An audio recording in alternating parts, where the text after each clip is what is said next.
Mr. Chief Justice, and may it please the Court, JASTA permits any U.S. national injured by reason of an act of international terrorism to recover treble damages from a person who aids and abets by knowingly providing substantial assistance or who conspires with the person who committed such an act of international terrorism.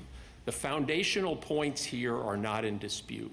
First, the conceded and obvious act of international terrorism is the Reyna attack, and the complaint includes no allegation that the defendants provided substantial assistance, much less knowing substantial assistance, to that attack or, for that matter, to any other attack. Second, as the complaint concedes, the defendants, quote, had no intent to aid ISIS's terrorist activities. Quite to the contrary, they maintained and regularly enforced policies prohibiting content that promotes terrorist activity.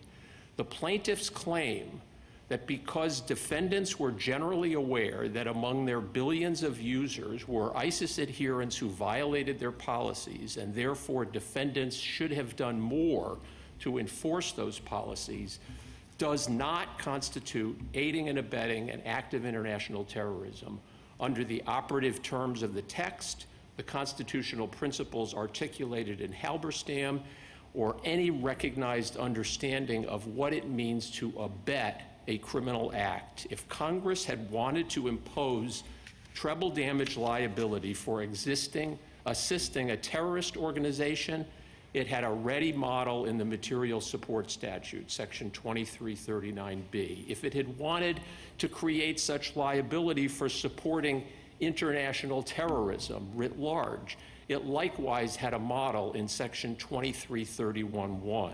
Instead, it provided a remedy against those who conspire with terrorists or who knowingly aid and abet acts of terrorism.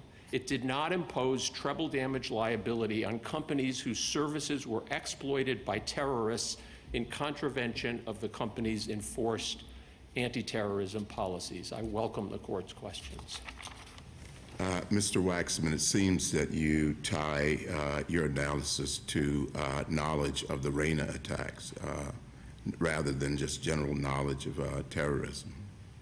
So thank you, Justice Thomas. Let me clarify. We do not contend that there is no liability if these companies didn't know that the Reyna nightclub would be attacked. What they had to have known to satisfy the operative language of the statute was that they were, in fact, providing substantial assistance to the act of international terrorism that injured the plaintiff, and that they knew that their action would substantially assist an act of international terrorism. The flight trainers who taught the Al-Qaeda terrorists how to fly planes so they could fly them into the World Trade Center and the Pentagon didn't need to know that those were the targets. But he needed to know that he was, in fact, providing substantial assistance to people who aim to use that knowledge in order to commit a terrorist attack. So, and I may have misunderstood your brief, but so you would, I assume you would agree that if I had a friend who was a mugger, a murderer, and a burglar, but other than that, he was a good guy. And I loaned him a gun, but not knowing and not wanting to know what he was going to do with it, that possibly could be aiding and abetting. So I think it wouldn't be. Why?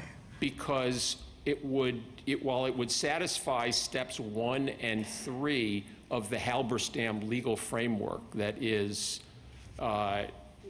meant to be the model for the interpretive model for this statute, you also have to have a general awareness that you are assisting in overall illegal or tortious activity. So, for example, if I have a farm and I have a gate with my next door neighbor's pasture and it's got a padlock, and I don't I can't open the padlock. And I go to you, you're my neighbor on the other side, and say, Justice Thomas, I'm trying to open this gate, but I can't get the padlock open. Do you have any bolt cutters that could do this? And you say, yes, I do, and in fact, I'll cut the bolt for you. And I then use the open gate to steal my neighbor's sheep. You know that you provided substantial assistance to me in entering the property, but you're not culpable within the meaning of the common understanding of the word aiding and abetting, or under step 2 of the Halberstam doctrine, because you're not generally aware of your role as part of an overall illegal or tortious activity. I think you've changed somewhat my example. Oh, well, My friend is a burglar, he's a murderer, and he is a mugger. And he says he has some business to conduct, and I loan him a gun.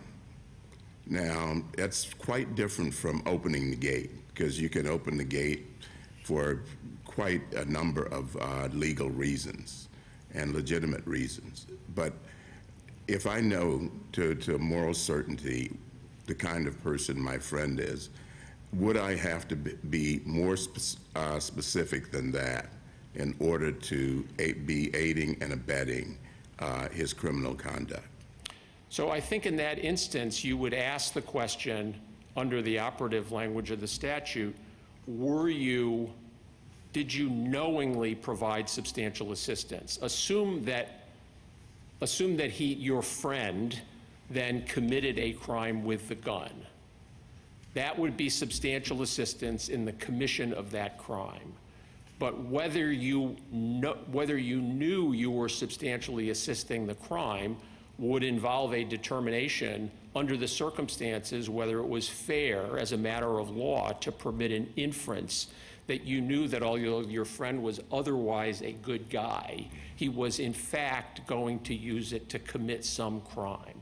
Now, even that hypothetical is quite removed from the circumstances of this case, because that involved an active provision from one person to another of something that was in fact of substantial assistance. What we have here, I'm sorry, can I just finish my sentence?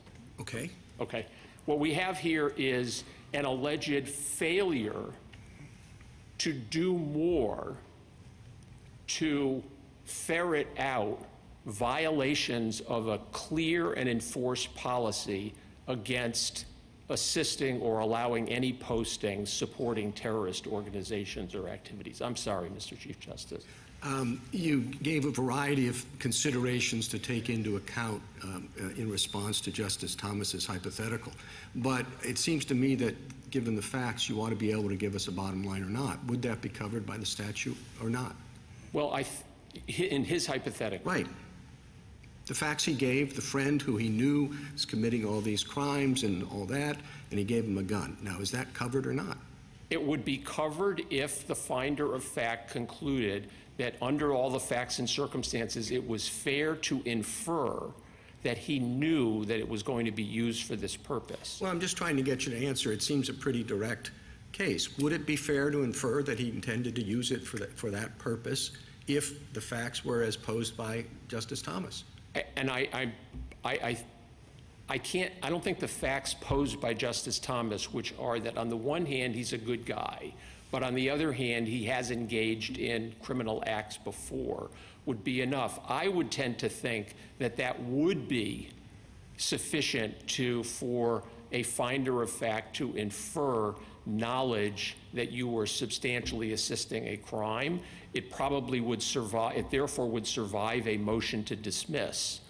But again, I don't mean to, I'm not invading the question at all. In every one of these instances, you would ask, with respect to all of the many difficult hypotheticals that could be arrayed in this case, is what you did what you did amount to substantial assistance to the operative tort, or here the act of international terrorism? And did you know that in providing that assistance, you would be substantially assisting an act of international terrorism, or a crime that Justice Thomas's friend might commit. But you agree that we don't need to know where Justice Thomas's friend is heading, right? Like here, Right. Twitter could conceivably have been liable even if it didn't know about the Reina attacks, so Correct. long as it, okay.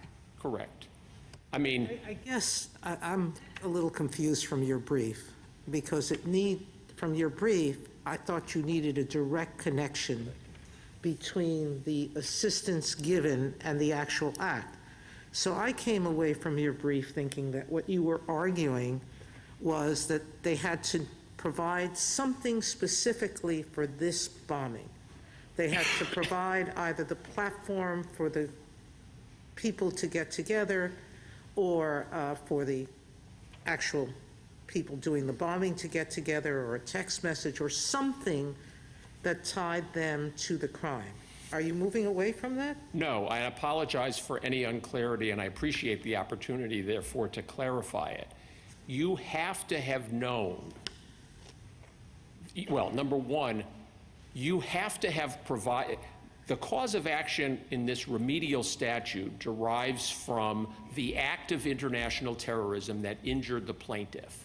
You had to have provided substantial assistance to an act of international terrorism that happened to be the one that injured the plaintiff. Otherwise, there's no connection between your assistance and the cause of action. What you don't have to know in advance is that the target would be the Reina nightclub as opposed to Taksim Square or the Paris Metro.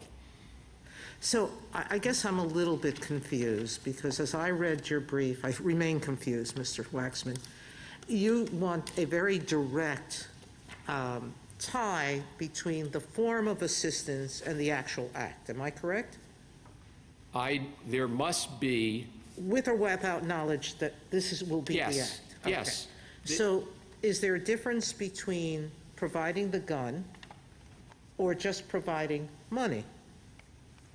Meaning, we have cases in the Second Circuit, and I'm sure you're familiar with I them. am.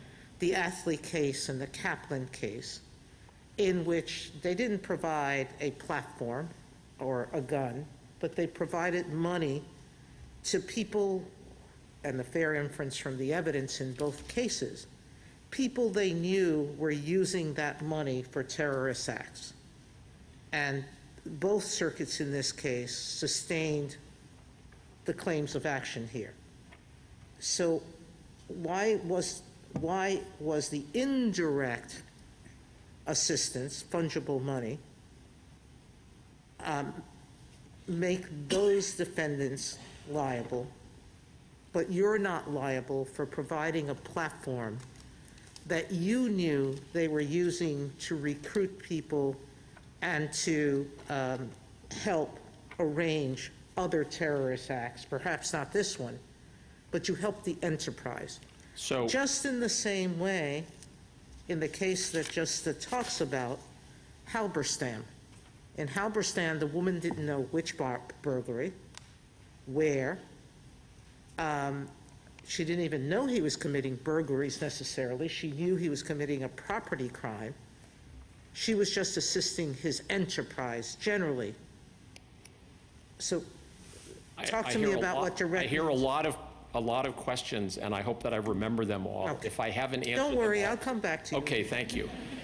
First of all, the banking cases in the Second Circuit and the pharmaceutical case in the DC Circuit are both, the salient distinction there is that the culpable conduct was in fact the active provision of something of assistance to the tortfeasor, whereas here, the actionable conduct is a failure to better ferret out violations I don't think that's right, Mr. I realize you have a lot of questions piled up there.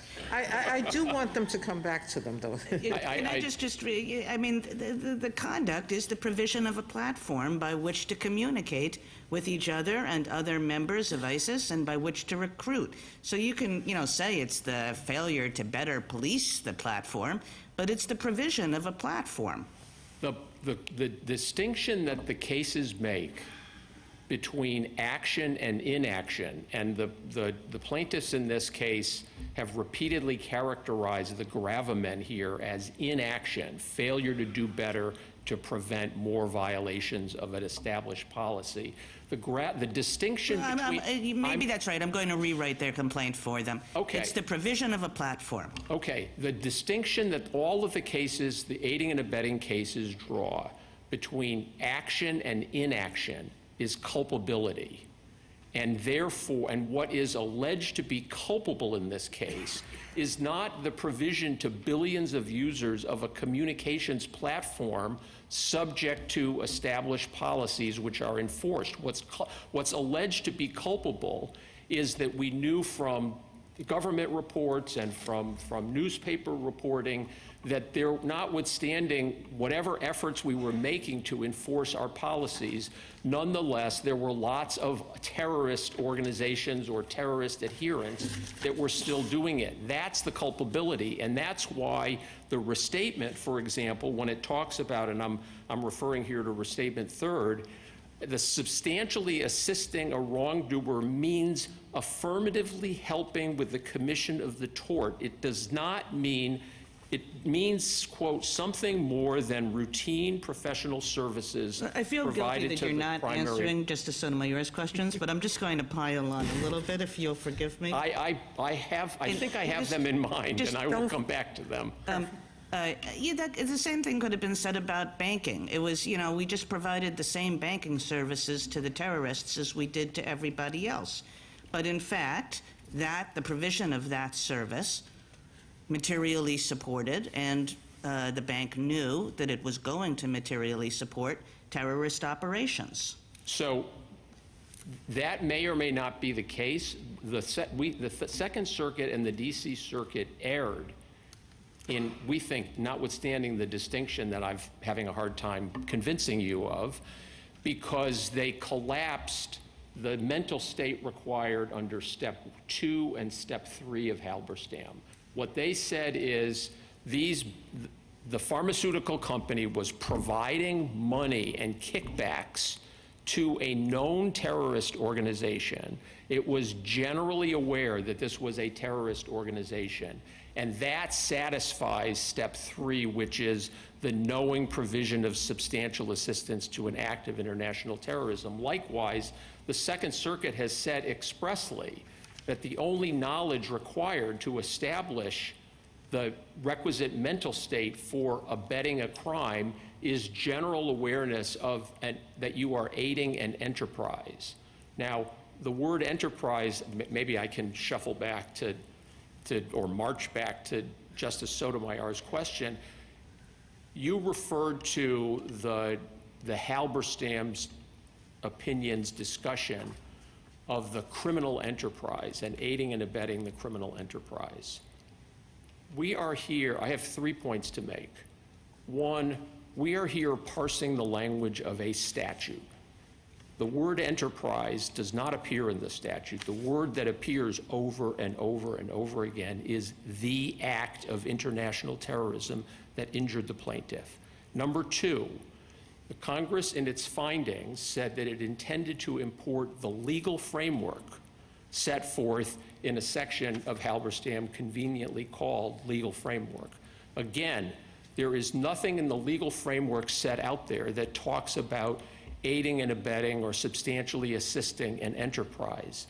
In any event, we don't in any way contest that the court, in applying the facts in Halberstam to the legal framework, referred over and over again to the substantial assistance that she was providing to the enterprise. Now, the word enterprise, if you look in the dictionary, has a variety of different meanings, but the two first meanings are, number one, it can refer to an entity that is typically a, quote, unit of economic organization, or quite distinctly, it can refer to an undertaking, systemic, purposeful activity.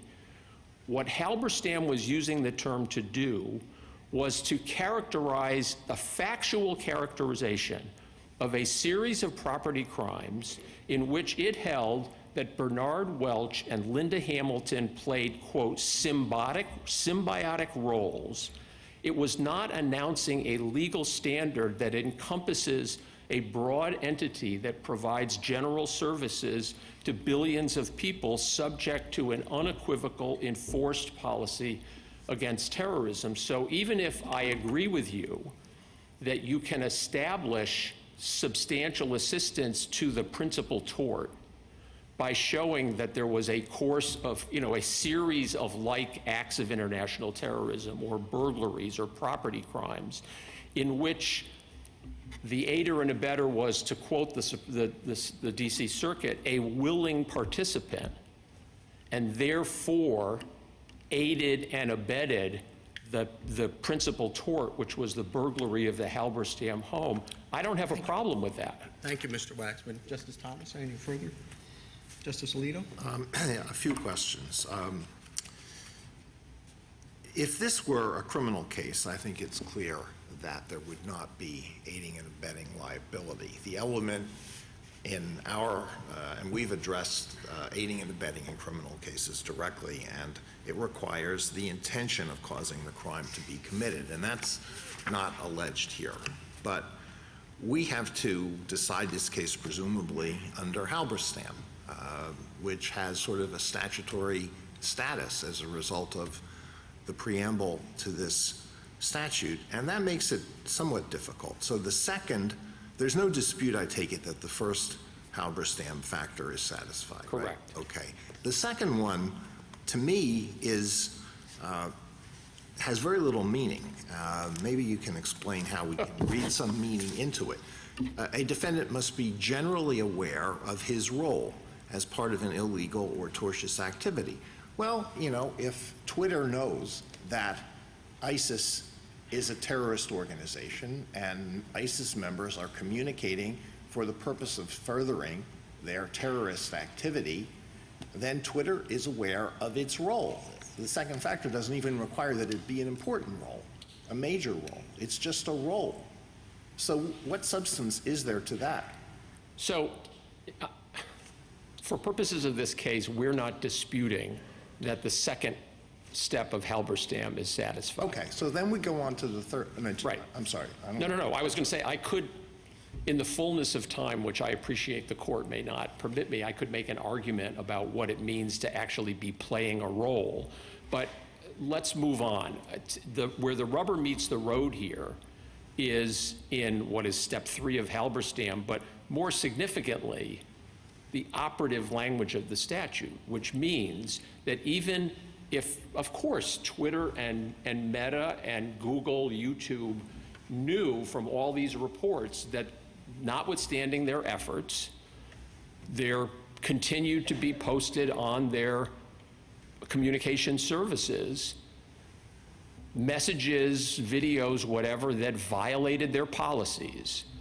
The question is a failure to do more to prevent misuse of widely used services offered at arm's length and subject to an enforced policy against terrorist content, the knowing provision of substantial assistance, at least absent specific knowledge of particular accounts or posts that are or may be being used to plan, commit, or support in some proximate way the particular act of international terrorism that injured the person. Okay, so I see two potential arguments that could win for you under the third prong. And one is that one has to do with knowingly, one has to do with substantiality. So knowingly, I think you're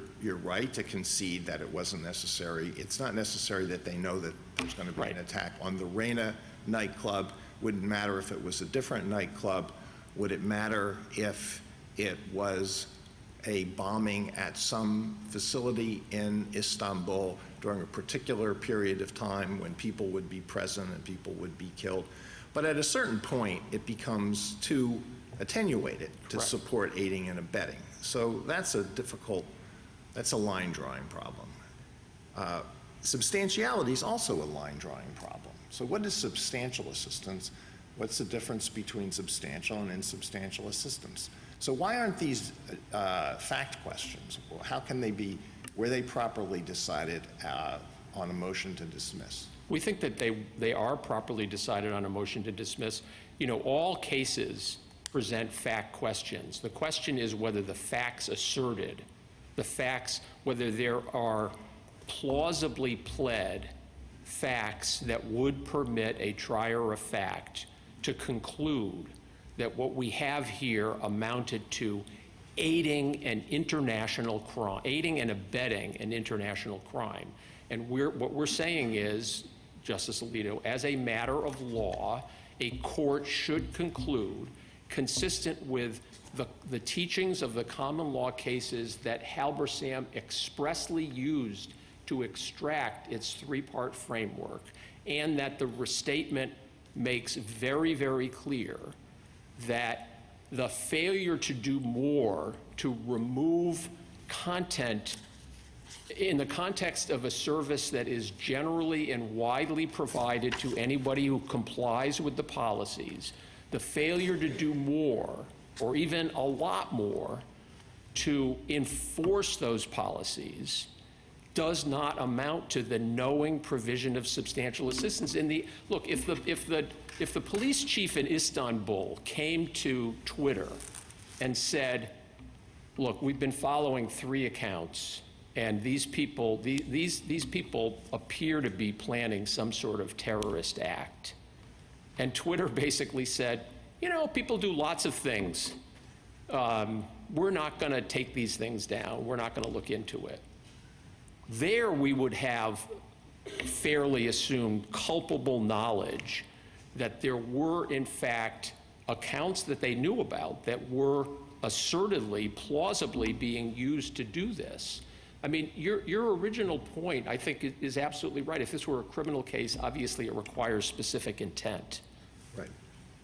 And the statute here says knowingly provides substantial assistance. But insofar as you say, we're to, although we parse the statute, not Halberstam, we should interpret the statute in light of Halberstam's legal framework. There are 3 separate, and my friend agrees with me, there are 3 separate questions of scienter that are posed in the Halberstam framework.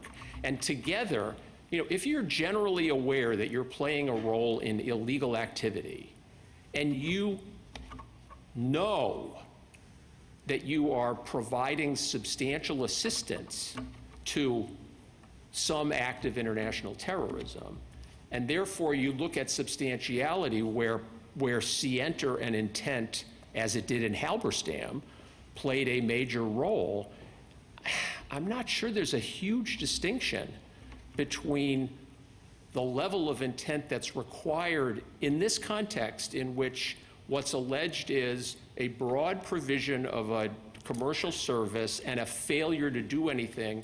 You can't infer intent unless you can allege we knew about some accounts that in fact... I understand, okay, Mr. Waxman. thank I don't want to take up too much of my colleague's time. One more question, and that has to do with the status of these 6 factors that Halberstam says are to be considered in assessing the 3rd factor in its test for a civil conspiracy.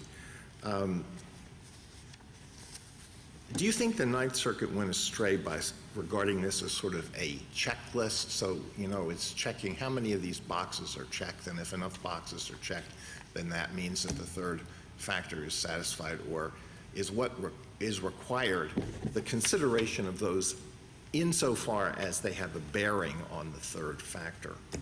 It's definitely the latter. And I think even the Ninth Circuit, although we think the Ninth Circuit was utterly wrong in a way that I'll explain, the Ninth Circuit conceded that 3 of the factors plainly favor no liability because we weren't present, these platforms weren't present at the time of the attack. We had no relationship with the attackers, and our state of mind was the opposite. This is negative intent. We are opposed to this. Okay, I think I understand. where they went wrong was in mixing up what the object of aids and abets is. The object of aids and abets is either the act of international terrorism or the person who commits it in the commission of it. Let me allow my colleagues to ask some questions. Justice Sotomayor? I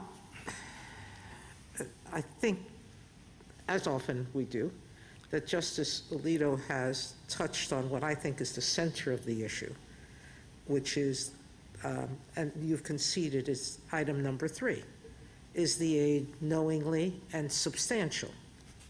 I'm a little afraid of going on the knowing standard because willful blindness is something we have said can constitute knowledge.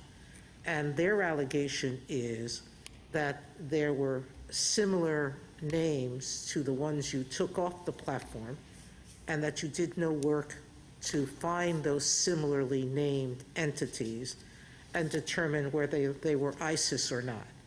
So there is an allegation of willful blindness here. But I'd like to concentrate, maybe I'm wrong about that, but that's what I think you are. All right. At any rate, if I'm wrong about that, that's fine, but not wrong about that you knew that ISIS was using your platform. But on substantiality, there is a focus on how much your platform helped ISIS and less on how much you actually helped them. And that there is a difference between the two things, and I think that that's the difference that you're trying to point to, which is in a neutral business setting, using something that is otherwise not criminal, a platform, to communicate with people, and you're doing it not by, as in the bank situation or in the pharmaceutical situation, to help this particular person commit a crime, but in a general business situation that others are coming to you and you can't find them ahead of time, that doesn't constitute substantial aid. That's correct. It doesn't, the case law and the restatements, and Halberstam itself makes clear that the culpable conduct has to be, to quote Halberstam, knowing action that substantially aids tortious conduct, or as the restatement third says, active participation doesn't constitute, active participation is what substantial assistance means in the absence of an external legal or fiduciary duty to act, which is not alleged here. And we know it's a fundamental principle of— So how do you answer Justice Alito's question? How do we decide that as a matter of law on this complaint? Write it for me. If you were going to write it, that this is not substantial assistance because— where the alleged culpable conduct is the failure to do more to prevent misuse of widely available services offered to the world at arm's length, subject to enforced policies against terrorist content. It is not, as a matter of law, the knowing provision of substantial assistance to an act of international terrorism, absent specific knowledge of particular accounts or posts that were used to plan, commit, or proximately support the act of international terrorism that injured the plaintiff. this is a one-case disposition. I don't think so. The rule that the Ninth Circuit has posited and that the plaintiffs embrace, which is essentially derives from the substitution of ISIS as an entity, ISIS as some criminal enterprise for the statutory trigger, which is an act of international terrorism, means that as a matter of course, every time somebody is injured, an act of international terrorism committed, planned, or supported by a foreign terrorist organization, each one of these platforms will be liable in treble damages, and so will the telephone companies that provided telephone service, the bus company or the taxi company that allowed the terrorists to move about freely. That is, if Congress had wanted to, again, it's hard to imagine in the context of a remedy to an injured person, but if Congress had wanted to make actionable the provision of substantial assistance to ISIS or a foreign terrorist organization, it just had to change a few words in 2339. And even if you say, well, ISIS is a whole terrorist enterprise and engages in lots of terrorist activities, if they wanted to say, if you aid and abet by knowingly providing substantial assistance to terrorist activities, that's a defined term in 2333(1). They could easily have said that. Because this is a remedial statute that requires treble damage liability against an entity that actively, culpably is helping the commission of a crime. I mean, the definition of the word abet in both the civil and criminal context is to, quote, help or encourage someone. I think you're going far beyond my question. I'm Thank you. sorry. Justice Kagan? Mr. Waxman, suppose this set of facts that many terrorist organizations use the social media services provided by your client, that they do so to recruit other members for purposes of enhancing their terrorist activities, that your client knows this because government officials, journalists, other people have pointed it out. Now I'm going to change one fact. I think so far we're actually pretty much in the real world. Right. I'm going to change one fact, which is that instead of having a policy against this and trying to remove this various terrorist content, that Twitter had just said, let 1,000 flowers bloom, we're not going to touch a thing. But it knows that all of this is happening, but it does not have a policy of trying to remove. Then do you fall within the language of the statute? I don't think so. I mean, that's very far from what the facts of the case are, even as pled and as the Ninth Circuit found, but I don't think so. If they said, look, we don't want our platforms to be used to support terrorist groups or to support terrorist acts, but they don't do anything to enforce it, I think it falls within the Hornbook aiding and abetting rule that was established in the cases that Halberstam relied on to define the rule. I mean, in Woodward, the Fifth Circuit's decision, which is really the sort of the case that Judge Wald's opinion most relies on, it says when it is impossible to find any duty of disclosure, an alleged aider and abetter should be found liable only if scienter of the high conscious intent can be improved. And in a case combining silence or inaction with affirmative assistance, the degree of knowledge... I guess it just strikes me as quite... your answer strikes me as quite something, actually. It's like, what part of Halberstam or of the statute do you think at that point that there's not at least a jury question on? Twitter, in my hypothetical, is basically saying, we know that there's a ton of terrorist use of our platform that's going directly to enhance terrorist activity worldwide, and we're not going to do a thing about it. So not like, did you do too much? Did you do, could you have done a little bit more? But we wipe our hands of it, such that that that's going, your platform is providing substantial assistance to terrorist activity. How can it be otherwise? Again, the outcome in this case doesn't turn on it, but I think as a matter of principle, the Hornbook principle is that you are not, quote, helping or encouraging someone to do something wrong or illegal You're helping by providing your service to those people. And again, With the just... explicit knowledge that those people are using it to advance terrorism. Justice,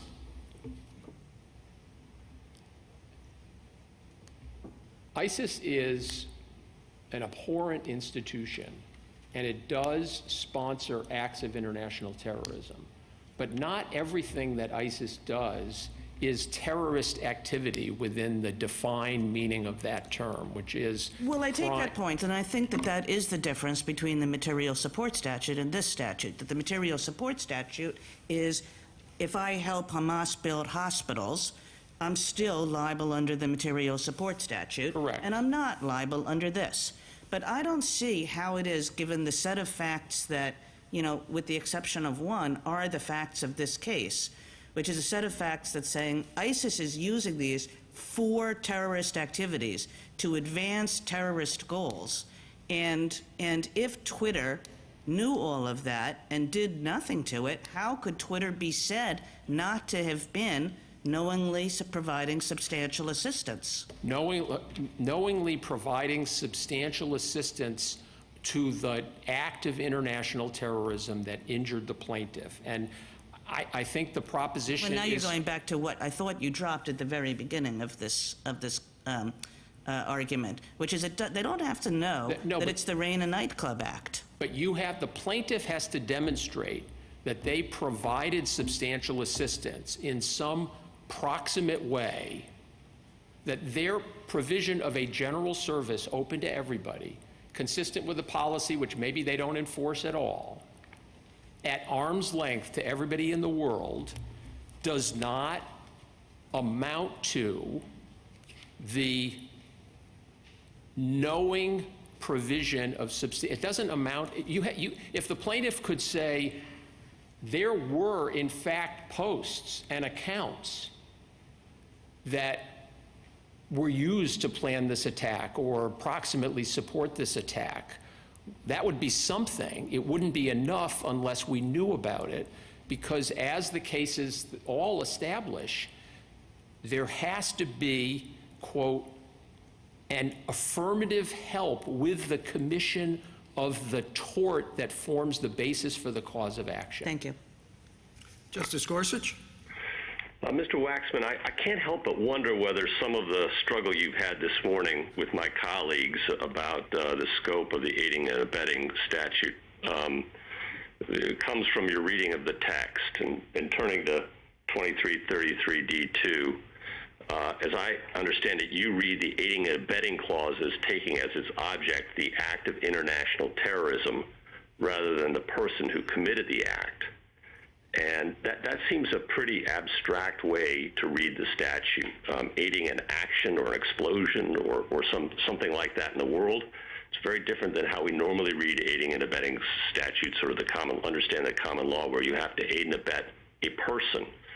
And you read the conspiracy clause to take as its object a person, the person. And I just wonder whether the better reading of the statute is that both of those who clauses, both the aiding and abetting and the conspiracy clause, take as their object the person who committed the act of international terrorism.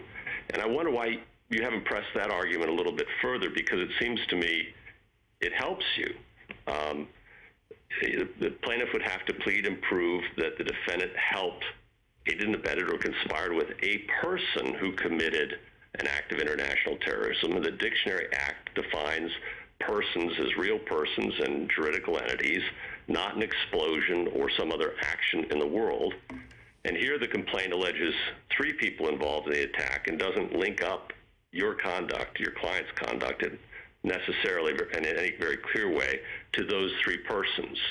What am I missing? I don't think you're missing anything with respect, but let me make clear what our position is with respect to the object of the couplet aids and abets. Our brief doesn't... Are you sure you want to do that? I want my position to be as pellucid as I can make it to the court for the court's consideration. We think that the better reading of the object of abets is, as the government and the respondents supporting the petitioner argue at length, is in fact the act of international terrorism. It is not... Oh, I didn't. I was fearful. Maybe we ought to just stop, Mr. Waxman, and maybe I ought to let my colleagues proceed. Okay, did I answer your question? Yeah, I don't know why you're resisting, however, that both of those clauses take as their object the person. I am not. I think it is perfectly fine to read the object as the person who committed the act of international terrorism, but it is in the nature of abetting criminal activity that it is assisting and aiding and abetting the person in the commission of the act of international terrorism. It is not coherent. It is how about this? How about reading the statute for just what exactly it says? A person who aids and abets, ... the person who committed such an act of international terrorism. Would you support reading the statute for what it says? I think I support reading the statute what it says. The statute says abetting. And no, it says who aids and abets, and then I'm going to put in some ellipses because it would then goes on to conspiracy. The person who committed such act of international terrorism. Any objection to that? No, with the understanding that the use of the verb abets means assisting the person in committing the act. And as the Facebook and Google brief points out, every time a statute uses person as the object of aiding and abetting, it goes on to make that clear. Of course. I take that as given. Okay. Thank you. Thank you. Justice Kavanaugh?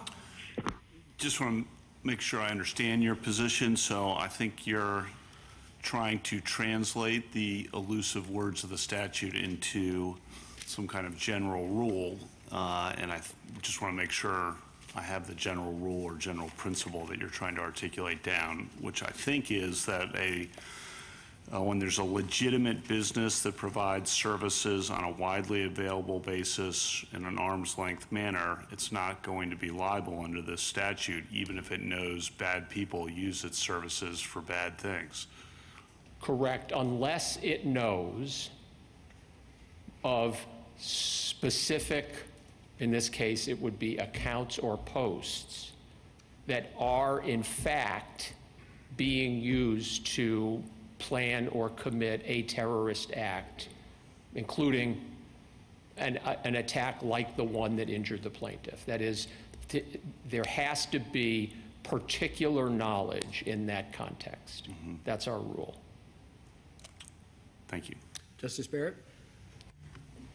Okay, so I'm having a little bit of difficulty isolating exactly your argument. So let me put it to you this way. So it seems to me that the flaws in the Ninth Circuit opinion that you see are, one, in the unit of analysis, because Correct. They're focusing on the enterprise rather than the act, or as Justice Gorsuch said, the person who committed an act. But in any event, you're saying that we need to specifically focus on the act. Here, the Reyna bombing, didn't have to know it was going to be there. Okay. Second is the substantial assistance, and third is the knowledge requirement.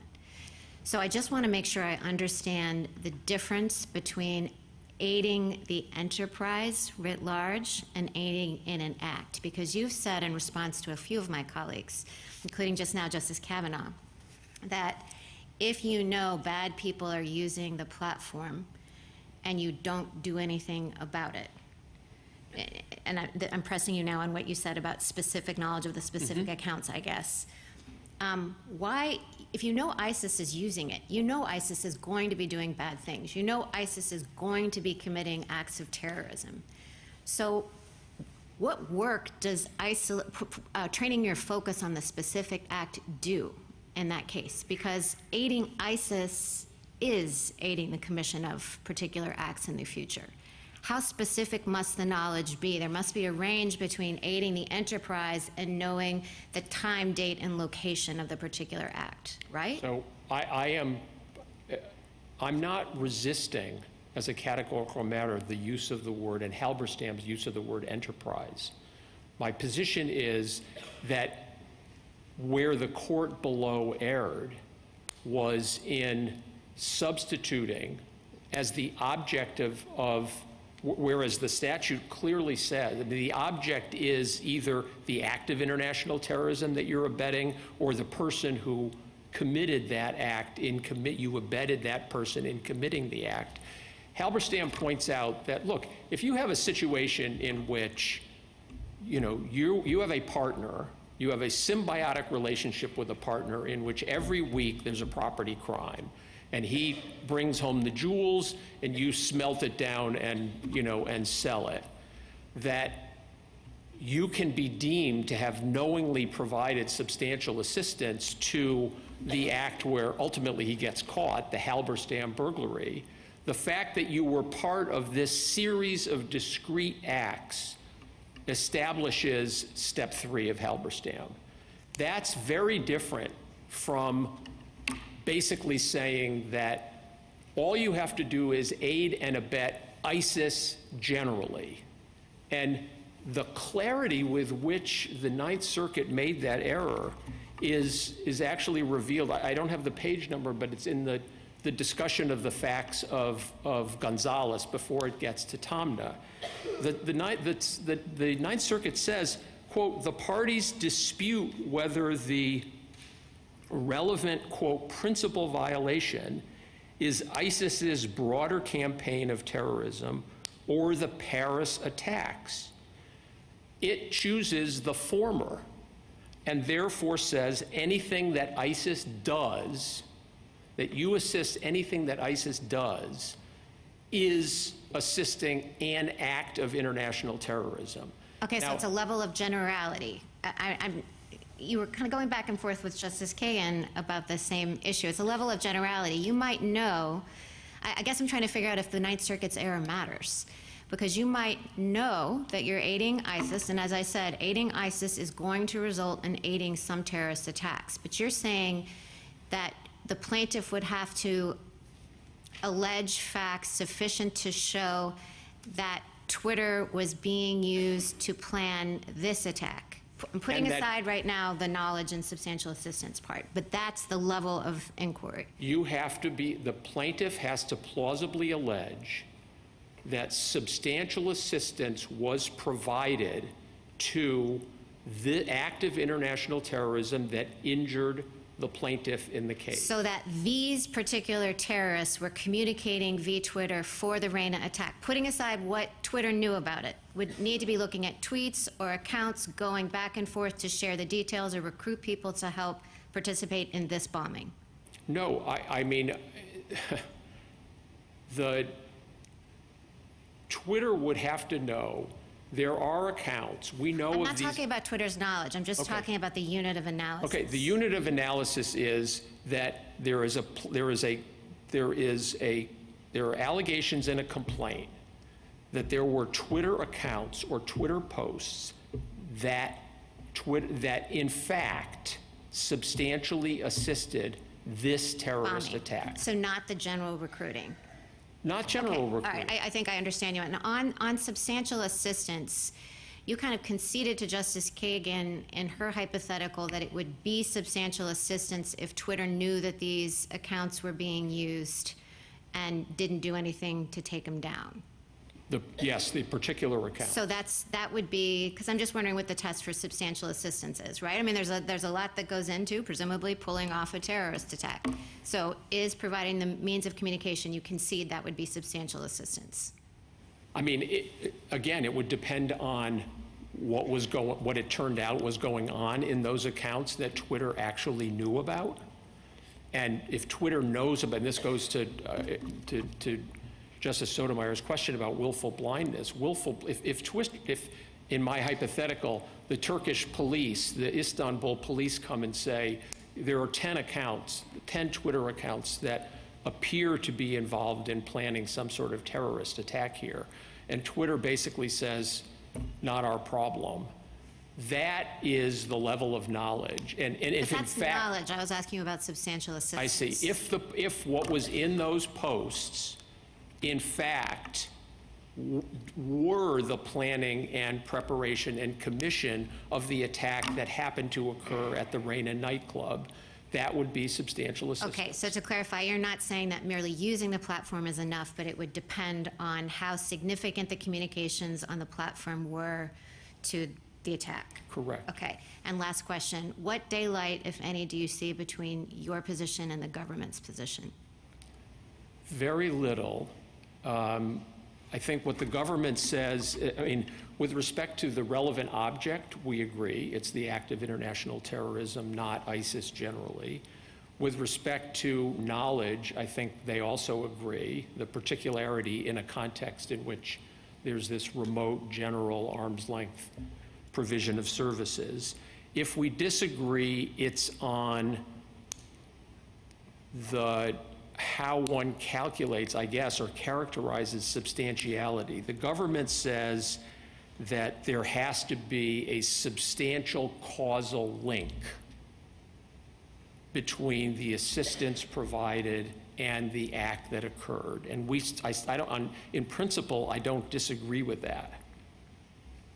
So no daylight, really. Can I reserve judgment until I hear Mr. Needler's Okay, answers? you started out saying very little, and then you said in principle, but that's okay. I'll let Justice Jackson have a shot. I'm not sure. Justice Jackson? Yes, good morning, Mr. Rackman. Good morning.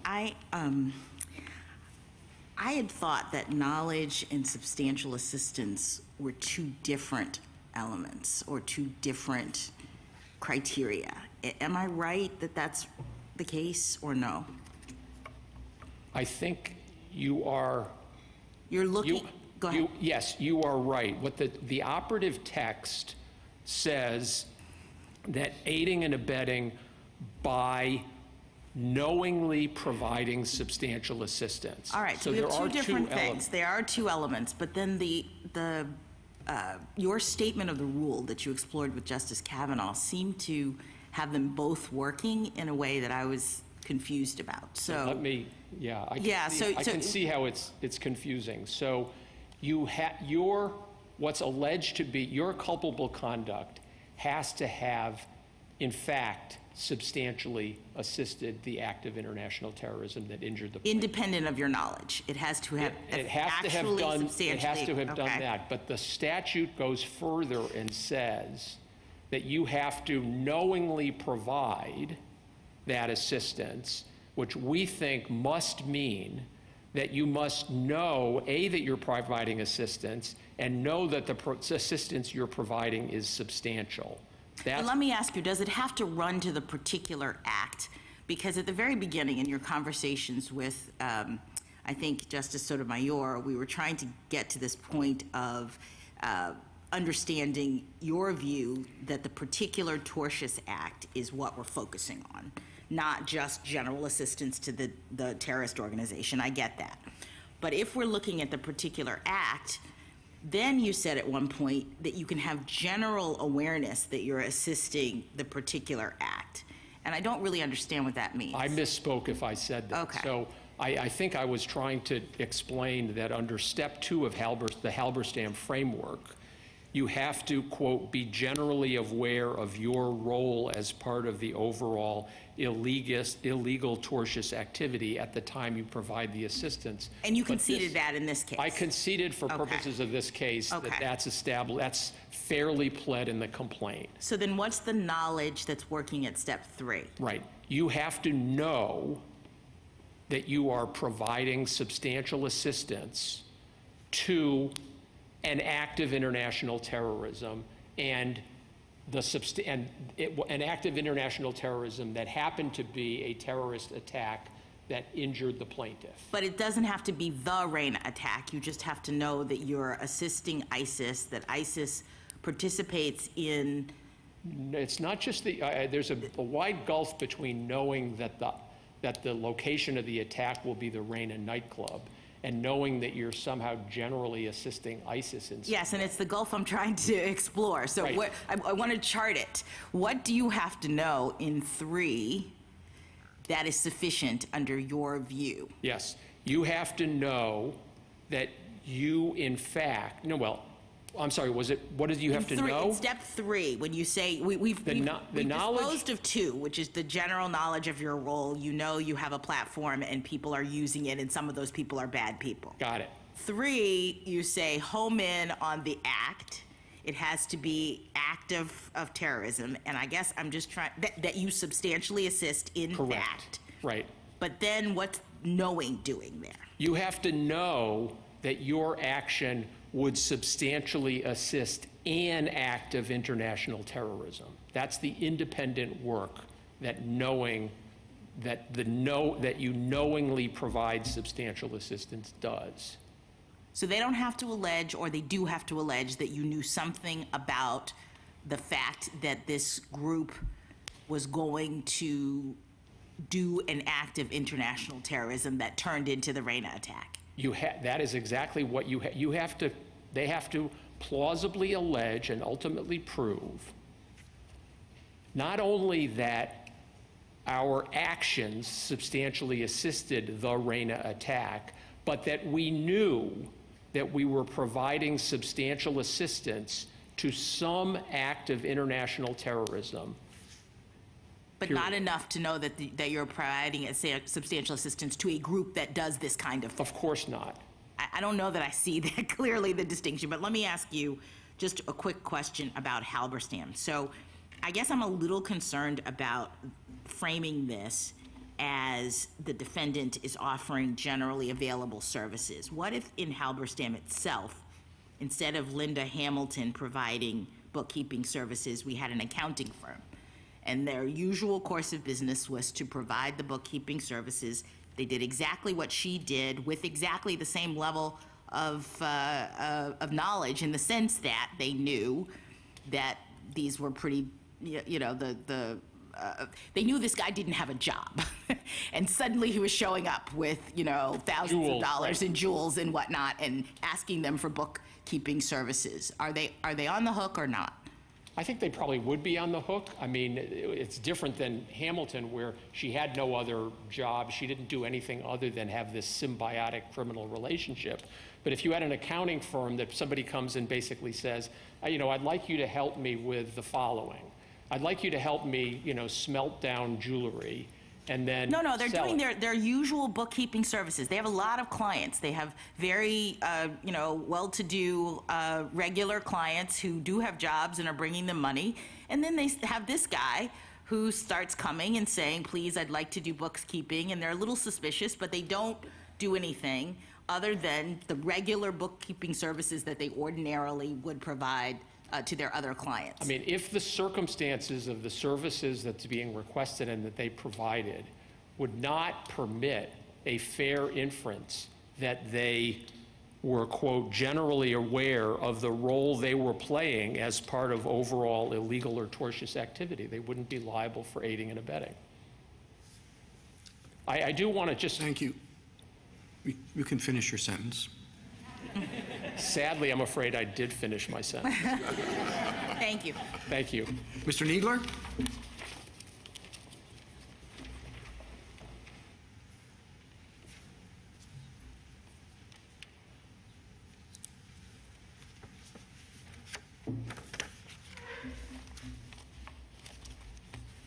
Mr. Chief Justice, and may it please the Court. The United States condemns in the strongest terms the terrorist act that caused Mr. Alasov's death and sympathizes with the profound loss that the plaintiffs in this case have experienced. We submit, however, that the allegations in this complaint do not state a claim that the defendants aided and abetted, that is, that they assumed a culpable role in the commission of that murder. JASTA requires more than allegations that a terrorist organization availed itself of interactive computer services that were remote from the act of terrorism, were widely and routinely available to hundreds of millions, if not billions, of persons through the automatic features of those services, and did not single out ISIS for favorable treatment. JASTA permits recovery against persons who become complicit by rendering substantial assistance that encourages the commission of terrorist acts. But by JASTA's express terms and its incorporation of Halberstam's common law standards, Congress ensured that JASTA does not reach so broadly as to inhibit legitimate and important activities by businesses, charities, and others, both in the United States and in other parts of the world that may be unstable or underdeveloped. I welcome the Court's questions. Mr. Needler, I think I'd just like to get a finer point on your position. when we talk about Twitter or YouTube or Facebook, it's because of the algorithms and how broadly these businesses are. It's complicated. But I'd like to simplify it just a bit and see where you come out. You recall PageNet, don't you?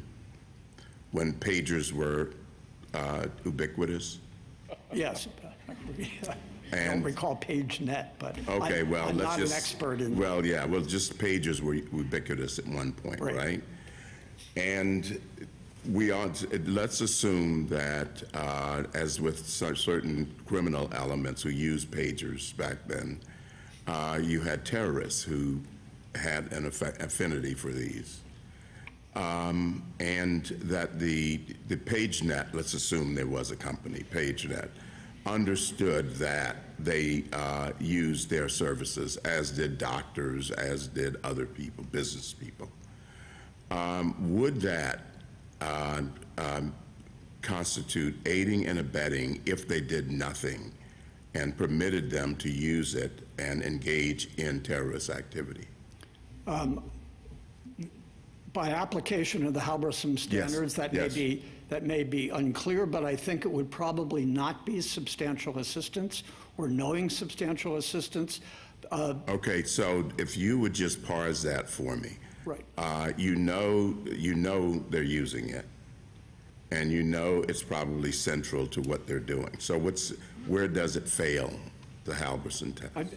I think there's one distinction between this and between your hypo in this case, which is the distance between the aid and the commission of the act. In your example, it's much more proximate, I think, if I understand the hypothetical. Using the pager will be alerting somebody to the immediate commission of the crime. That's not what we have here. Here we have something that is much more remote, the use of an automatic service that the claim is that enhances ISIS, which in turn may be in combination with a number of other factors. Well, that's why I went to pagers, because I wanted it to be closer. Right. And I wanted to put a finer point on it because, you know, of course, a billion people or hundreds of millions of people are using these services, and so you get lost in that. I understand you say that's too amorphous or it's too attenuated. But if you tighten it somewhat and use pagers, it would seem that you would be able to answer that with more clarity. Yes, but I think, frankly, it's somewhat in between. And the hypothetical that you're describing, I think if you look at the Halberstam factors, which is an important part of the Halberstam test in deciding what's substantial assistance. And by the way, that's not just a factual question. In Halberstam itself, the court first affirmed the district court's factual findings and then applied its legal test. And by application of the legal test, which is those 6 factors, the court was able to find liability. In a number of the other cases, they've been dismissed because the allegations don't make out a legal standard. It's not so much a question of fact. But in your hypothetical, the 3 most important factors we think in this case, I think, bear on your question. And one of those is, Halberstam puts it in terms of, was the person present at the commission of the offense? I think that's maybe a proxy or a window into the question of how proximate was the person, the defendant's action to the ultimate act. And in Halberstam, obviously, the court said she was integrally related. Here we think it's not proximate either in the legal proximate cause sense or in the factual, the way the internet works sense. In your example, it's more proximate, both, I think, in a factual and maybe in a legal sense, that the use of the pager would have, depending on, there may be other facts, and the level of knowledge would be an important element of that. And another very important factor, I think, in Halberstam that would be relevant in the case that you're describing, but I think is very relevant here, is what is the state of mind of the person, of the defendant in the case. And here the Court of Appeals said it's undisputed that Twitter and the other defendants here did not have an intent to further ISIS activities or the particular terrorist act So here. can I, I'm sorry. I was just saying, Mr. Needler, that I think the discussion this morning is take on a very academic tone. You say both of the tests, the plaintiffs and Twitter's, they're wrong, and you come up with your own test on page 34 of your 34-page brief. The suspense was killing me, and this is what you say. You say, in some circumstances, such as the direct channeling of substantial funds or other fungible resources to a foreign terrorist organization or its close affiliates with knowing acquiescence in their potential use, a secondary defendant's contributions may have a sufficient nexus to a terrorist act, even if the defendant has no advanced knowledge of or does not provide support specifically directed to the particular act. And I counted 6 different factors in there, and that's added on top of the 6-factor Halberstam test. I guess that's 6 squared. And it seems to me that I don't know how helpful it is to parse each of those different requirements or try to decide if there should be 5 or 6 in trying to draw a line between, assistance with respect to a particular terrorist act and assistance to a terrorist organization. Each one of these situations that will come along will have different of these facts prominent and different ones not there. And I mean, is there any way to articulate how to approach these cases without having a 6 or 12, I guess, or maybe 36-factor test? Well, several things. First of all, what you quoted from page 36 was not intended.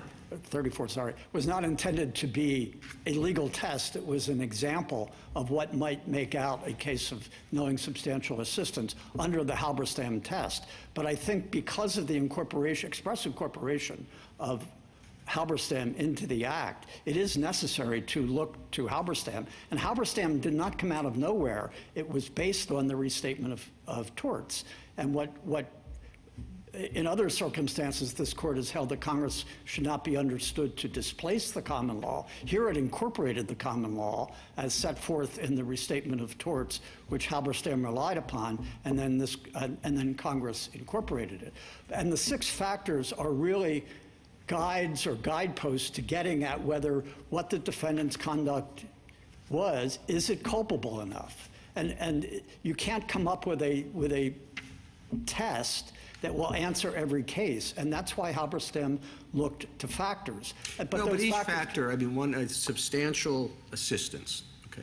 Well, if you only give $100 to assist the terrorist act that's going to result in the murder of different people, you say, well, that's not real substantial.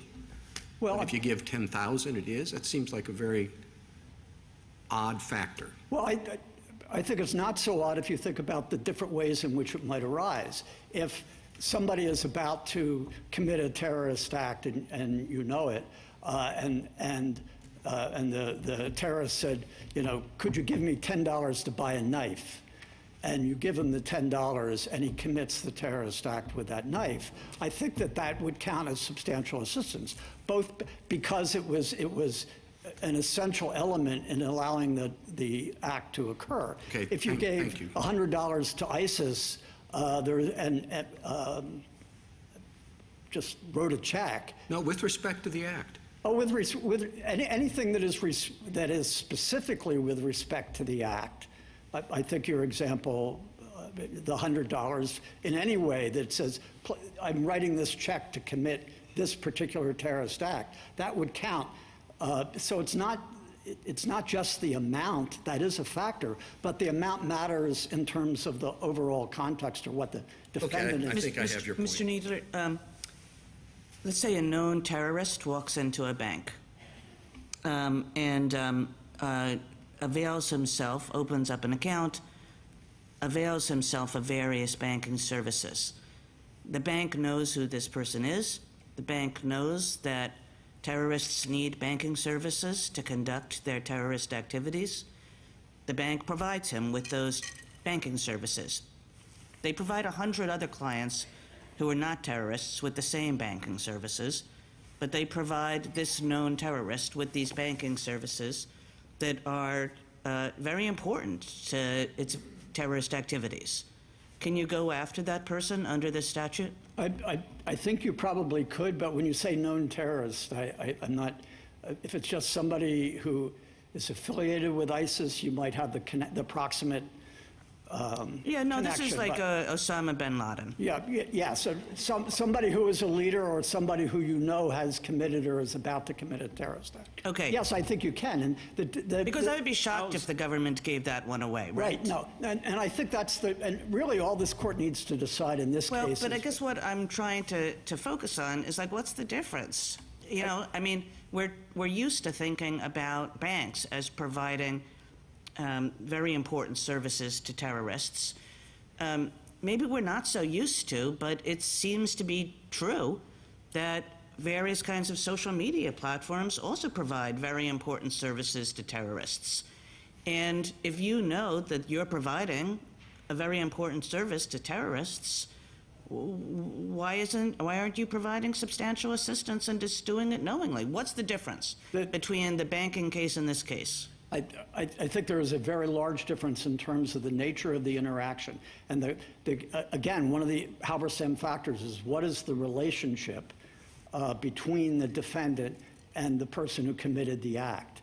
And in Halberstam, you know, she was daily The bank engaged. doesn't know anything about any particular act. No, I'm not saying the particular act, but the two banking cases, or the banking case Kaplan and the drug kickback case, actually, that are discussed in the briefs, there was personal interaction. There were transaction-specific, knowing interactions between the bank or the drug companies and the entity that was known to be a terrorist actor, engaged actively in terrorist acts. So it has to be like personal banking?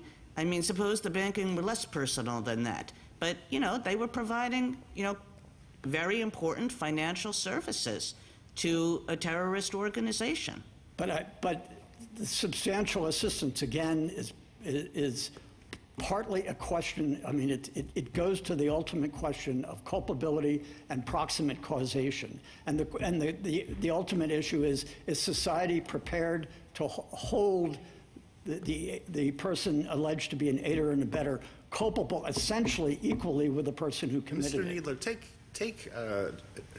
had you finished? Go. Take Justice Kagan's hypothetical and substitute going back even further than the days of pagers to the days of landline phones and phone booths. And so the telephone company, the telephone company knows that a particular person has a criminal background and is probably engaging in criminal activity and is using the phone to communicate with other members of that person's gang. Is that aiding and abetting the crimes that they commit? No, that would not be. And so I think the availing oneself of a service that is universally open, that is furnished automatically by the features of the system, that is mostly, you know, helping lawful businesses, that is not, as I think one of the hypos yesterday mentioned. Why doesn't that apply to my bank, too? Well, the bank cases actually that have been decided in the lower courts go both ways. And I think they turn on the level of knowledge, they turn ultimately on the culpability. Several of the cases, Siegel for one, turn on the fact that the bank took steps to ensure the bank was not intending to further the services. It didn't have a culpable intent. But in the example that you're describing, I think it's a lot easier to make a judgment, basically a societal or judgment. Are we prepared to hold that person liable? And Suppose we have Justice Alito's scenario with the providing to the gangsters or whatnot, and you say, no, that's not going to be covered. But what if that same company gets specific information about these people? And now we're not talking about generally provided services that, you know, they sign up for somewhere and the company thinks it doesn't have any information about them. But we know suddenly the company knows that these individual people are in a gang and generally using the cell phones that they have acquired from the company for criminal activity. Does that change the scenario? Yes, no, it changes it dramatically, I think. And I think that's the difference between, I think, the two examples that Mr. Waxman was offering. The making available the general services that you would make available to anyone is ordinary, not face-to-face business. But if you know facts that zero in on a known act or a known actor who you know is committing those acts. But wait, what about the... Thank you. Wrap up. I just wanted to say, what about the difference between actor and act? If you know, do you have to know that the gangster is going to commit a particular act, or is it just is it enough to know that he's a gangster and therefore is likely to do so? I think because you're talking about a specific person who you know is likely to, I think that would be enough. That's very different from an organization like one of these platforms that is not acting on a transaction-by-transaction basis to know whether this account or this person is furthering an act. Thank you, Mr. Kneedler. Justice Thomas? Justice Alito? I mean, J. Edgar Hoover tells Bell Telephone that Dutch Schultz is a gangster and he's using his phone to carry out mob activities. And the phone company says, well, we don't deprive people of service based on that. That makes them an aider and abetter.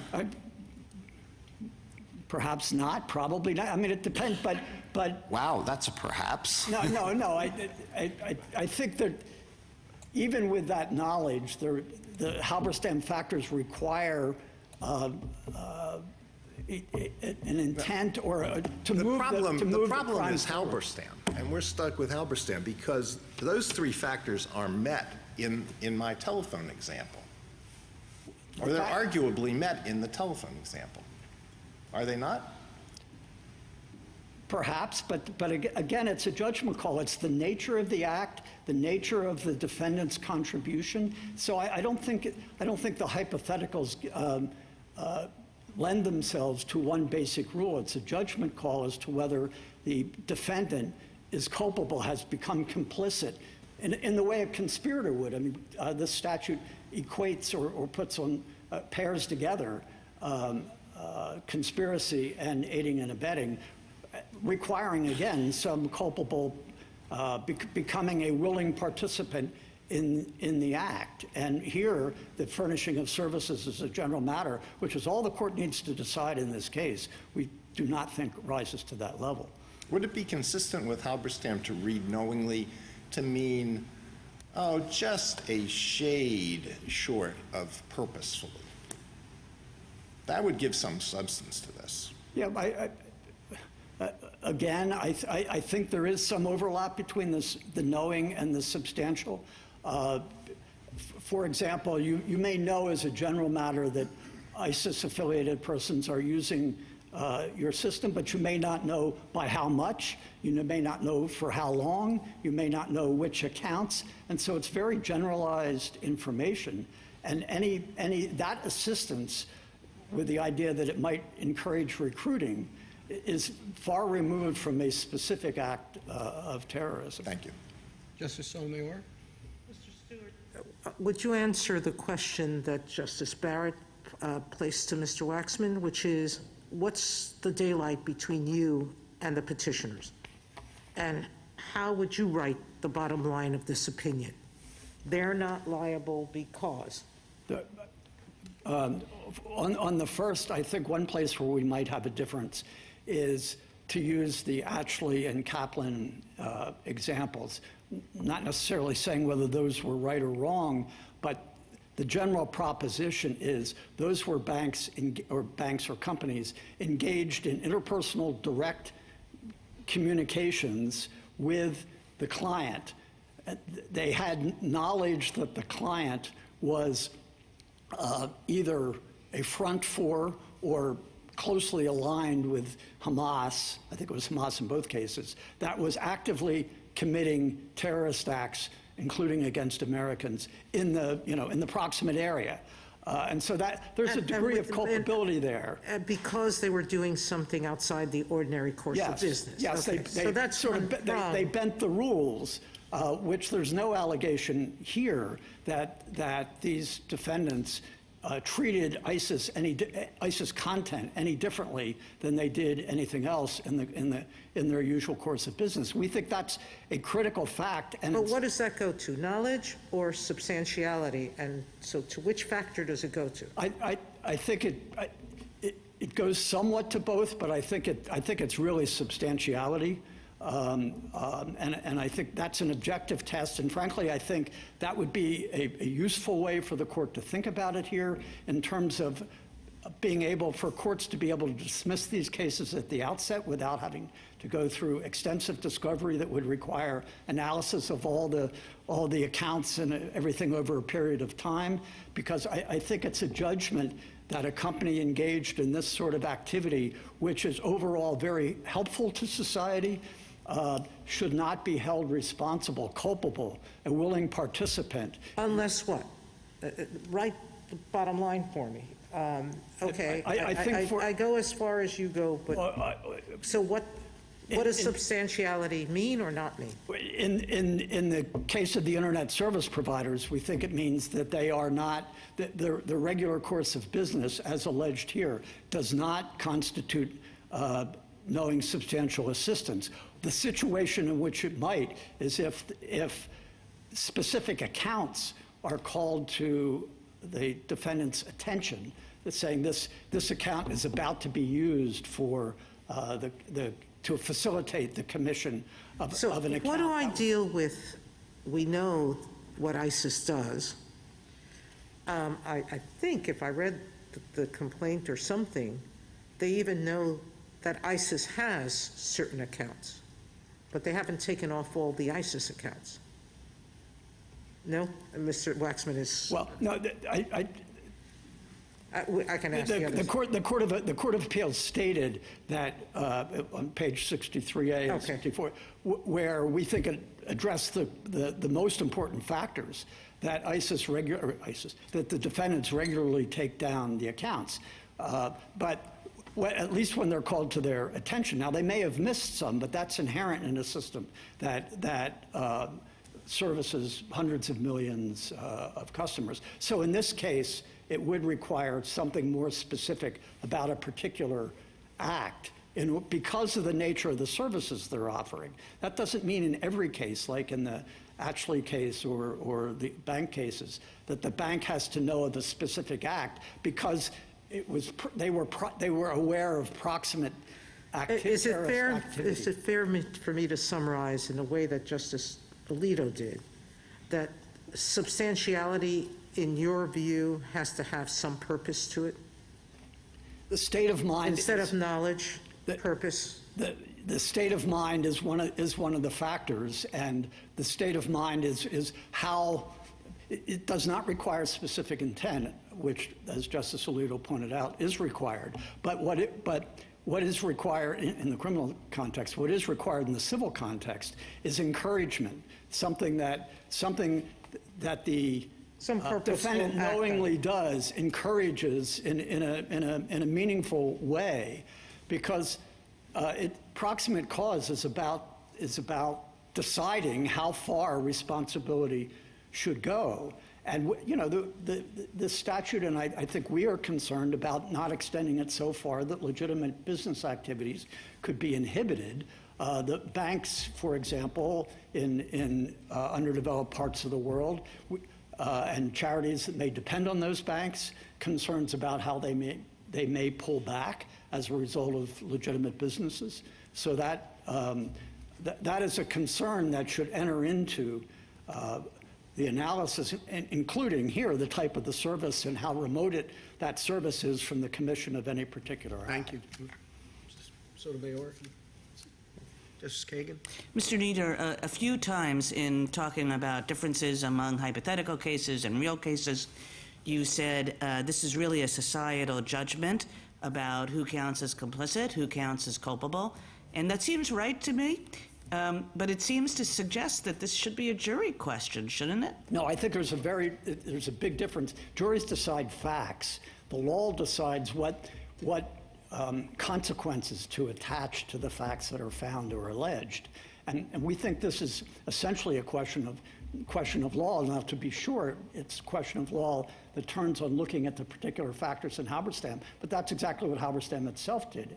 As I said, after making the factual findings, it went on to apply the standards in the nature of the common law, drawing on the restatement of torts. And I think there's a practical common sense judgment that most people would understand, that when you are running a business that is open to all comers, that it's not face-to-face, you're not singling out one person for favorable treatment. It's an important service that we all benefit from, that you look at that conduct quite differently than you would somebody who is engaged in a face-to-face encounter, asked to lend money or give money or give services that are specific to that person that you know he's about to commit, or is a member of a group that all around you is committing terrorist acts, as in Atchley and Kaplan. So that's a judgment that the law makes about whether the conduct is culpable, whether the person has become a willing partner. I mean, there are a lot of expressions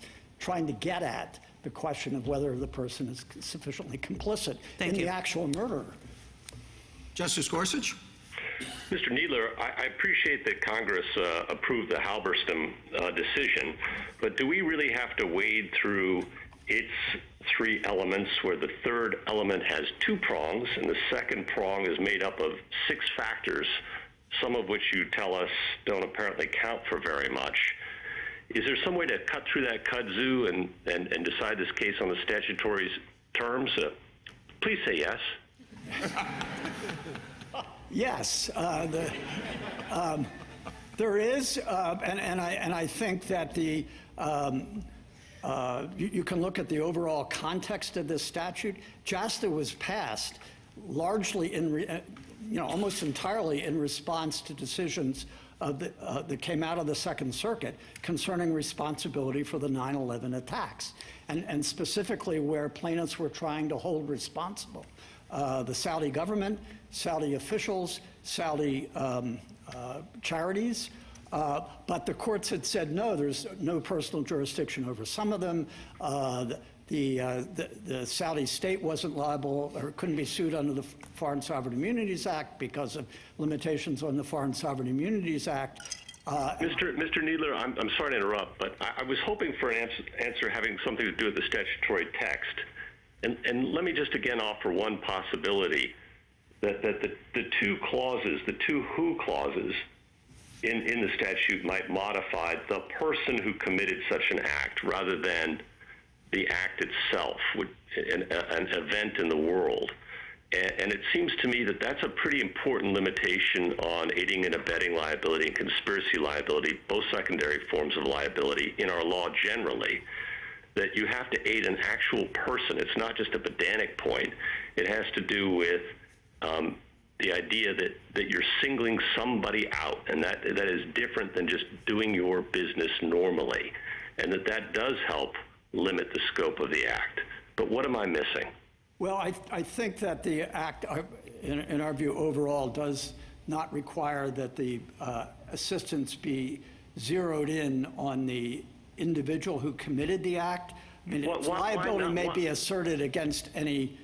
Why not? Because that's normally how secondary liability works, and it's an important limitation that cabins in the scope and prevents secondary liability from becoming liability for just doing business. Yeah, well, I think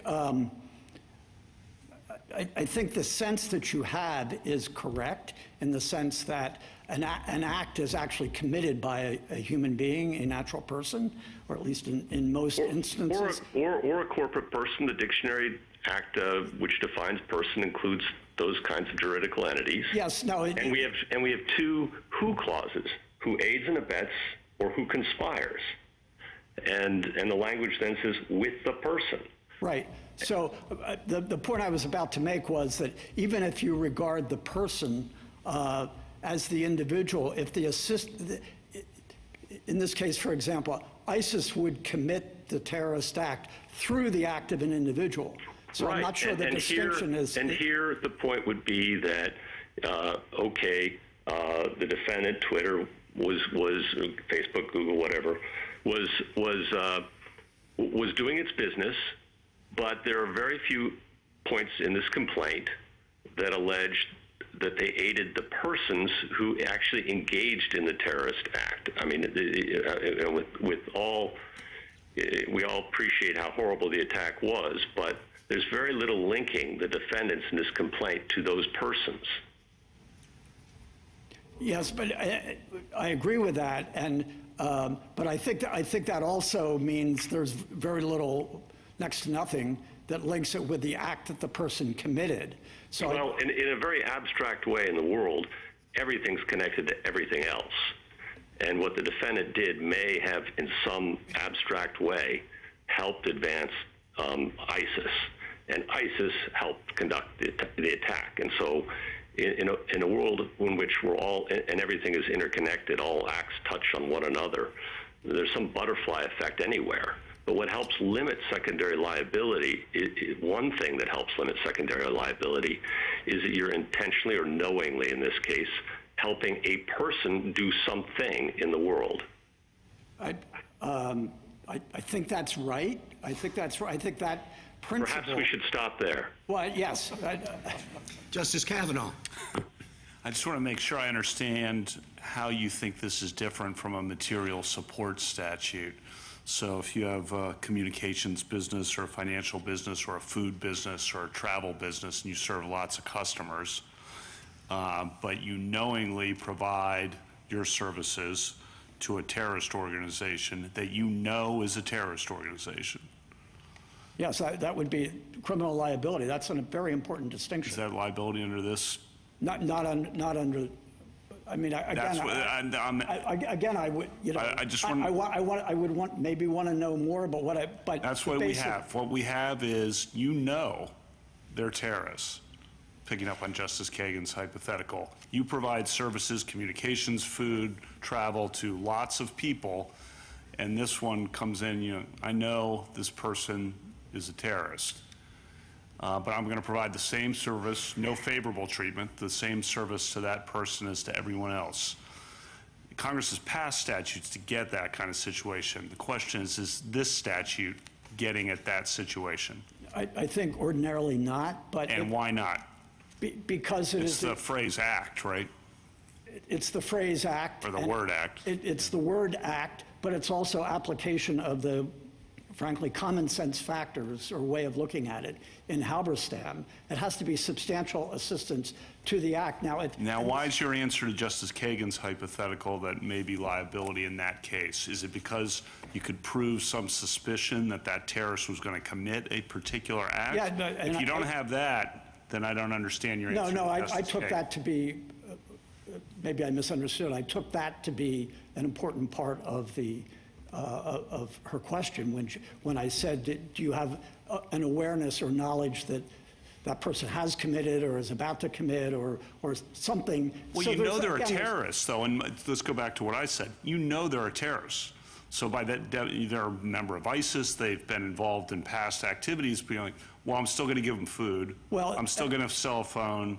I'm still going to rent a car. There may be differences in the services. I mean, a restaurant serving somebody, I don't think you would regard that as rental car.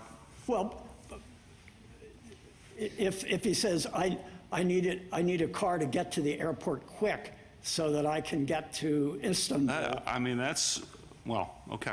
But again, the question is, how much has the defendant willingly associated with himself or become a willing partner and been complicit in what that person is doing? And I think it depends on both the nature of the assistance, what intent or state of mind you have. I think a restaurant is very different from offering somebody, you know, here's my cell phone so you can call your compatriot.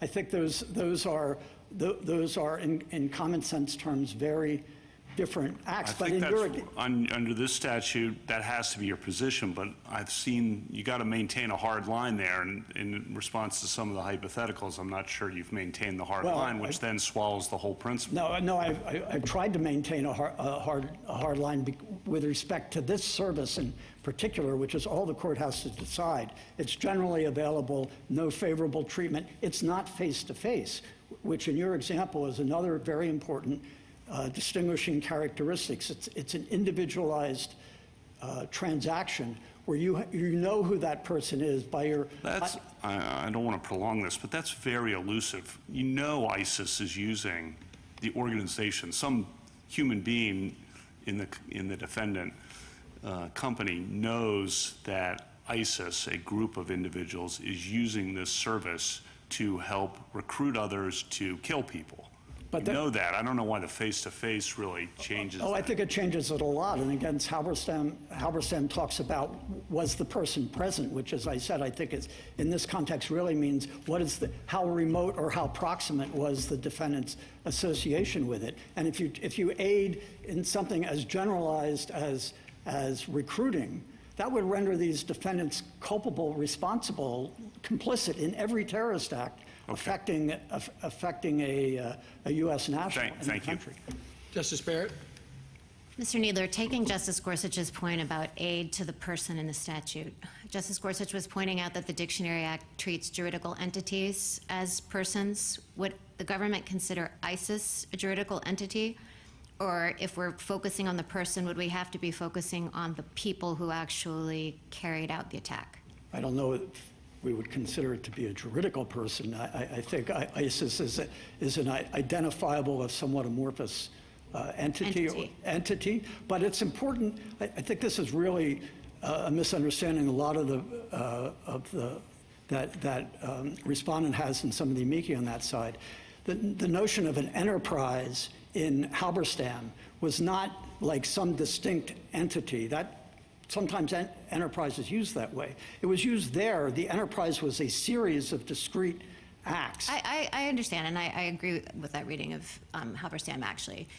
All right, if we rule in favor of Twitter, and I'm thinking about ways in which to do that if that's what we do, it seems to me, and well, tell me if you agree with this, one thing to say would be to say that because you have to assist a person who commits the particular act of terrorism, whether that person is ISIS or the particular individuals that carried out the attack, there would have to be allegations in the complaint showing the use of the defendant's service, of Twitter's service, to the end of the Paris attack and not just general recruitment or radicalizing people, and that this complaint lacks those allegations, like using DMs or using comment threads on Twitter to actually coordinate the activities for the act. Would that be one way to do it? I think that is the distinction in this case. I mean, again, if they knew about a specific account. But knowledge is a different thing. That's not what I'm asking. But just before you even get to knowledge, you have to say that there was the use of the service in the particular attack on the government's view, right? You have to link it up to the attack. If you can do that, but in this context, yes, for the use of these services, because of the nature of these services. But in the attack, I mean, I took the whole point to be, and the point of agreement between you and Mr. Waxman, that the statute refers not just generally to helping, as you were just saying, the enterprise, but to aiding and abetting the act of terrorism that injured the plaintiff. That's correct. So here, in order to state a claim, we would need to see in the complaint some allegations that Twitter was used to carry out this specific attack, not just generally used to build up ISIS and recruit. Yes. Okay.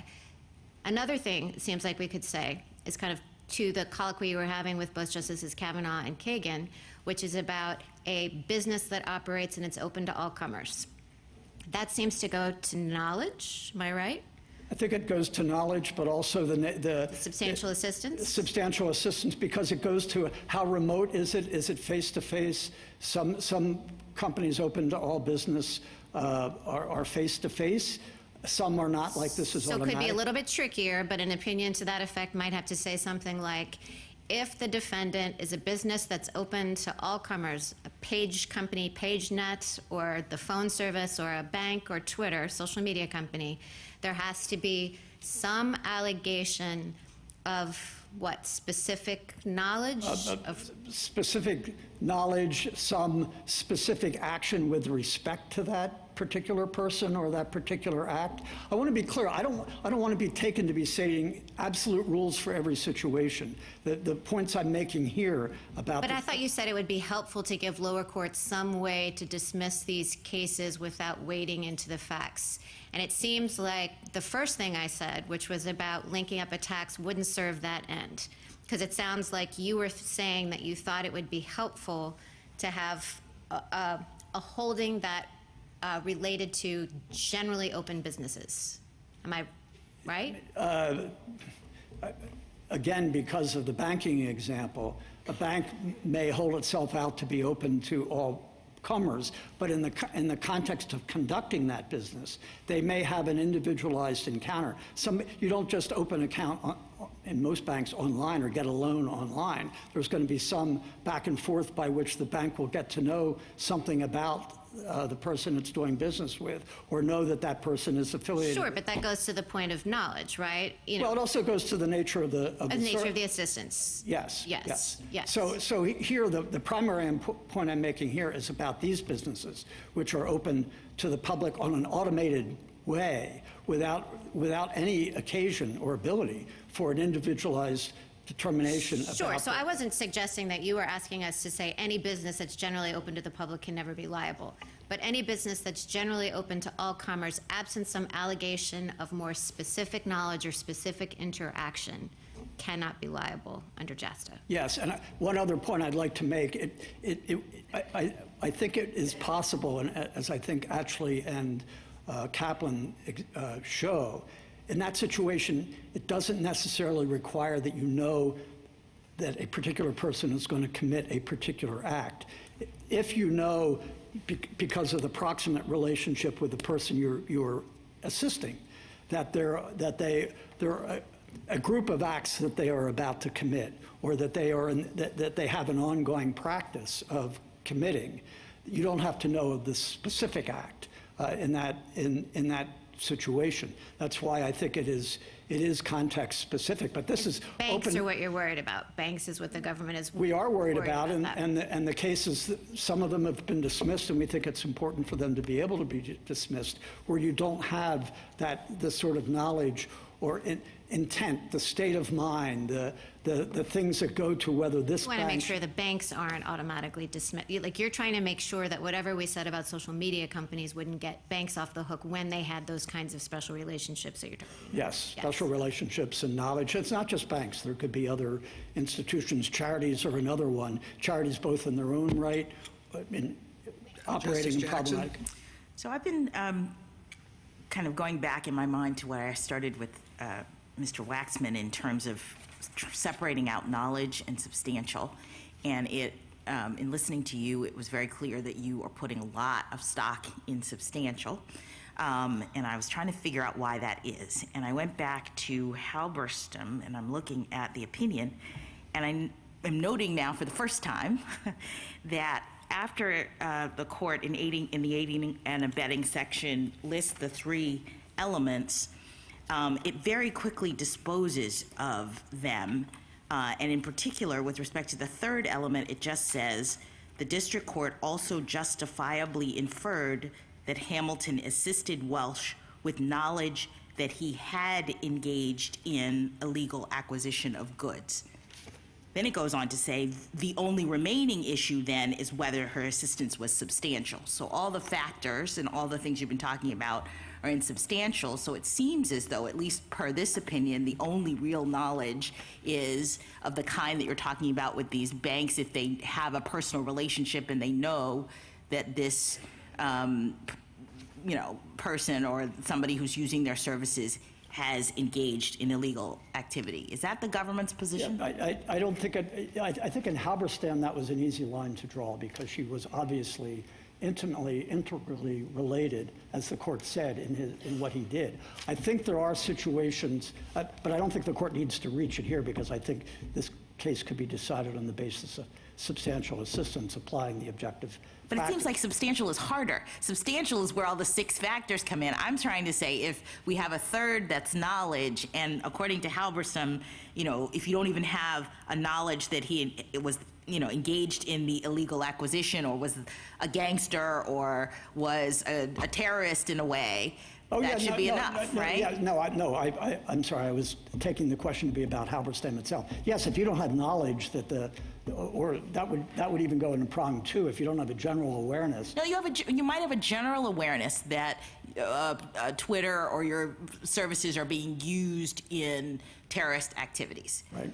What you may not have, according to this, is knowledge that with respect to the attacks that the person is now accusing you of assisting, you were helping those people who were involved in that act. Is that enough to get you out? I think you could look at it that way, yes, because of the attenuation. Knowledge, I think knowledge would ordinarily entail some concrete or some immediate perception that what you're doing. But one final question is just with respect to this notion that Justice Gorsuch brings up about the person.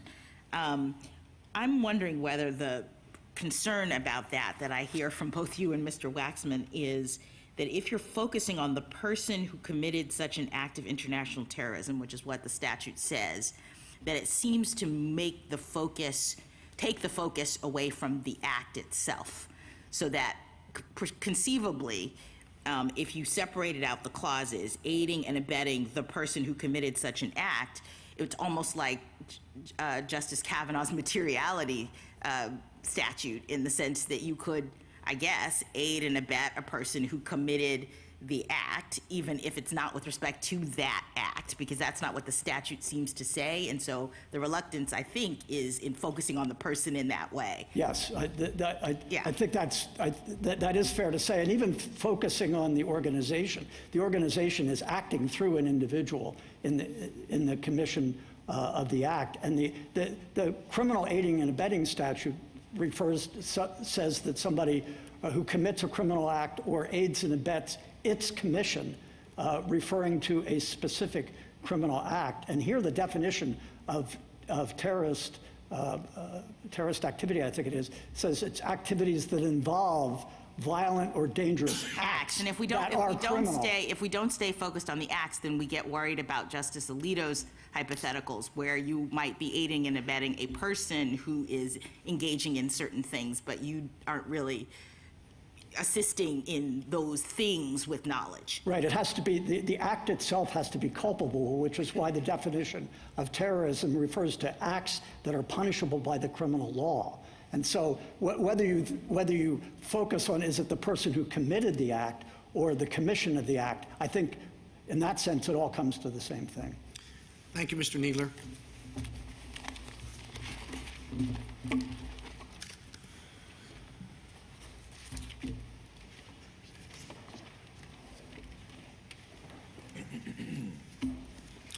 Mr. Schapper? Mr. Chief Justice, and may it please the court, I'm going to like to waive my 2 minutes of silence to move the process forward. Granted. I hope you won't make me regret that.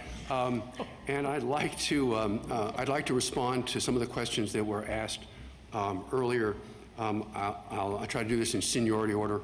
So I'd like to start with a question that you asked about trying to understand what the government's position was and the multiple factors that were there. I think that question really went to the heart of the difficulty with the government's position. The Halberstam factors, there are 6 of them. It's complicated. The government's standard is much harder to understand. And that was brought home by the question from Justice Kagan about banking services. It seemed clear as I read the magical few words on page 34 that banking services weren't covered. But then it turned out that they were. It's difficult to understand how we got there. Our view is that, and the government says there's a special nexus requirement. Our view is that once the statutory elements have been met on the Halberstam factors, the nexus is foreseeability. These other rules aren't there. It's not as simple as you might have hoped. We still have the 6 factors, but it stops there. Now, Justice Alito made the point earlier on, and we think this is very important. that Halberstam has, as you put it, I wish I had thought to say it as well, essentially statutory status. The courts are directed to use Halberstam. And that's been particularly important with regard to a number of the questions here, one of them being whether the assistance has to go to assisting the particular act that harmed the plaintiff. The Halberstam facts fail that standard. And you may want to hold that in general, aiding and abetting requires assisting a particular act, and you may want to overrule Halberstam when it gets here. But Halberstam is the standard, and it says aiding and abetting an enterprise. And a number of the times, as my friends articulated the standard they were asking the court to adopt, they would articulate a standard that would require you to conclude that Halberstam was wrongly decided. Justice Kagan, you asked, and you framed this as a hypothetical, and I want to respond that it's not. You asked what would happen in a case far afield from this, in which a defendant said they really weren't going to do much of anything at all, even though they know that they were assisting terrorists. There's a factual dispute about this, but the contention in the complaint is that that was really going on, that this policy was just window dressing. The complaint specifically alleges that unless someone came to one of the defendants and identified a particular post that was from ISIS, they would not do anything. They wouldn't look for posts on their own. Mr. Schnapper, you want to cut to the chase, and I appreciate that. So let me ask you this. With respect to your claims Yes. That Twitter knew about these things and it didn't do anything, how do you survive Section 230? I mean, you were here yesterday, and we sort of had a preview of your thoughts on this case, but also, I thought, a concession that that's sort of the heartland of a 230 issue in terms of immunity, the claim that here is this internet platform and they have these terrorist videos and things on their website and they don't take them down. Well, I framed my comment somewhat too generally. Our position is that they continue to recommend things apace. All right, so we're on recommendations. Yeah, and then they continue to do that apace, knowing what's happening. And so why is the recommendation aiding and abetting? Why does it fit? So we're only looking at recommendations, not Twitter's, Yes. not taking down things, because you concede that that would be a heartland immunity issue. So the claims are recommendations related to various terrorist activities. And with respect to that, can you just walk us through why you think that qualifies under Halberstam as aiding and abetting? Well, the aiding and abetting, the recommendation functions at issue here potentially more broadly because we have 3 different defendants in this case. There's only one petitioner, and so their practices would be varied. But insofar as the recommendations were affirmatively calling the attention of users to ISIS materials, that would be extremely valuable to ISIS in recruiting more fighters, which was that the has course nothing to do with the attack. So you say this particular attack, they didn't have to have any knowledge or awareness or assistance with respect to the particular attack. That is precisely our position. Mr. Schnapper, does your complaint contain any specific allegations about ways in which Twitter was used to perpetrate this attack? Or is it's all, as I read it, it's all about recruiting generally, the ways in which Twitter was used That's correct. to recruit It's generally? recruiting and fundraising. Okay, That's so the nothing complaint. about the Paris attack in particular? No, Okay. no, that's where we part company. Suppose that, well, go back to 1997, CNN did an interview of Osama bin Laden, a very famous interview of him. Could, under your theory, and that interview became where he first time declared war against the United States to a Western audience, and that interview became famous, tool for recruiting, notoriety. Could, under your theory, CNN have been sued for aiding and abetting September 11th attacks? It would probably fail several elements, I think. Which ones? Well, I think general awareness of its role. You don't think they were generally aware of his role when he declared war against the United States and said, No, that seems, and that was known beforehand. That was the first time he did it to a Western audience. The standard is whether they would have necessarily understood the role that the interview would play. But look, the First Amendment's going to solve that. I'm sorry. The First Amendment's going to solve that? And I think the First Amendment would solve that problem. But the liability under this statute, but for that, there would be liability under this statute? It's difficult to see how it would get through the 6 elements of substantiality in terms of duration, it's one interview, in terms of nature of the assistance, which is just a television interview. I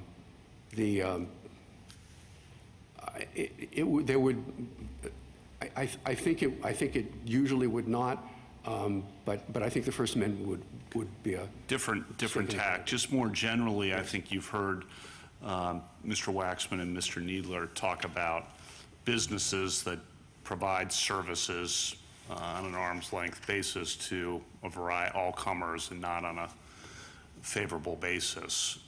So how does that involve aiding and abetting a particular act when, even though you know, okay, this person's a bank robber, this person's a terrorist, they use my communication services or whatever else it may be, you don't know they're going to use it for a particular act. So how do you get around that? And then the implications of that, I think, that they raise are, this would put a heavy burden on a wide variety of businesses to try to ferret out more information about their customers to prevent liability under this kind of statute. That's a lot of questions I'm not going to get to. I don't mean to cut you off. I'll do the best I can. If it's not responsive, just tell me. Yeah. The general business, yes. It's not connected to a specific act. Right. Why Okay. liability? Okay. So first of all, it's our position, as I've said, that the assistance doesn't have to be connected to a specific act. Nothing that Hamilton did in Halberstam assisted any particular act. It was all after the fact. With regard to it being a general... That wasn't the, I'm sorry to interrupt, but that wasn't a business of the kind that I was hypothesizing. Yes, I understand that. I'm sorry if that wasn't responsive. The fact that a defendant is a general business open to all comers could be very relevant to knowledge. If someone just shows up and wants to rent a pager or buy a pager or whatever the technology, it's unlikely that the defendant's going to know that they're dealing with a terrorist. But there was a hypothetical, if Osama bin Laden walks in and says, I'd like to buy a laptop with the capacity to, maybe a satellite cell phone. And I think they would know that this was going to be used for terrorist purposes. They wouldn't know the specific act. Our view is they don't have to know that. Then how's it different from a material support statute, which are distinct language? The material support statute is both broader and narrower than aiding and abetting. First, the material support statute doesn't require a showing of general awareness of the role that the support may be playing. Secondly, the aiding and abetting statute requires you to work your way through the 6 factors that we've been talking about, and that's not required under material support.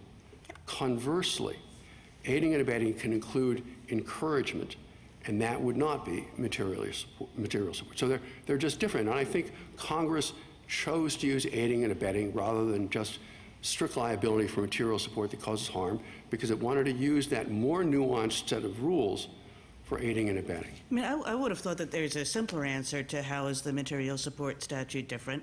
Is the material support statute says when Osama bin Laden walks in, you can't give him the money to buy a hospital either, right? It has just nothing, in other words, it says there are some people that even when you know it doesn't have anything to do with their terrorist activities, you can't support their non-terrorist activities. And that's what the whole theory of the material support statute was. It was to prevent people from giving money to Hamas to build houses. I amend my answer to include that point. What about this? What about this point? What about this point? Because I'm still a little confused about your disclaiming that the support that is being given has to run to the act. So we have Osama bin Laden coming in to rent a satellite cell phone. You say the sellers don't need to know that he will use the phone to commit a terrorist act, but I take it that you're also saying that he doesn't actually have to use the phone to commit the terrorist act. They could still be on the hook for assisting him, even if he doesn't actually use the thing that they have provided in the act that injures your client, right? I'm sorry, that was very long-winded. No, I think there are several questions there. So in the hypo, does the cell phone that is sold to Osama bin Laden actually have to be used to commit the terrorist act? No. Why not? Because providing him the cell phone aids, I mean, as a piece of the answer, there are other elements. It counts because it aids the terrorist enterprise. That's the formula that we're because he uses it to make calls to other associates and to fundraise and that sort of thing. So he uses the phone for other things that are unconnected to the act, and you're saying that's enough. Yes, and but would you have to allege that? Or could you just say I mean, does the complaint have to show, so let's say the complaint doesn't say he used it in the particular act. Would you have to have allegations that the phone was used to call associates and other things, or is it just enough that you know Osama bin Laden is a terrorist and you allege that this phone was sold to him?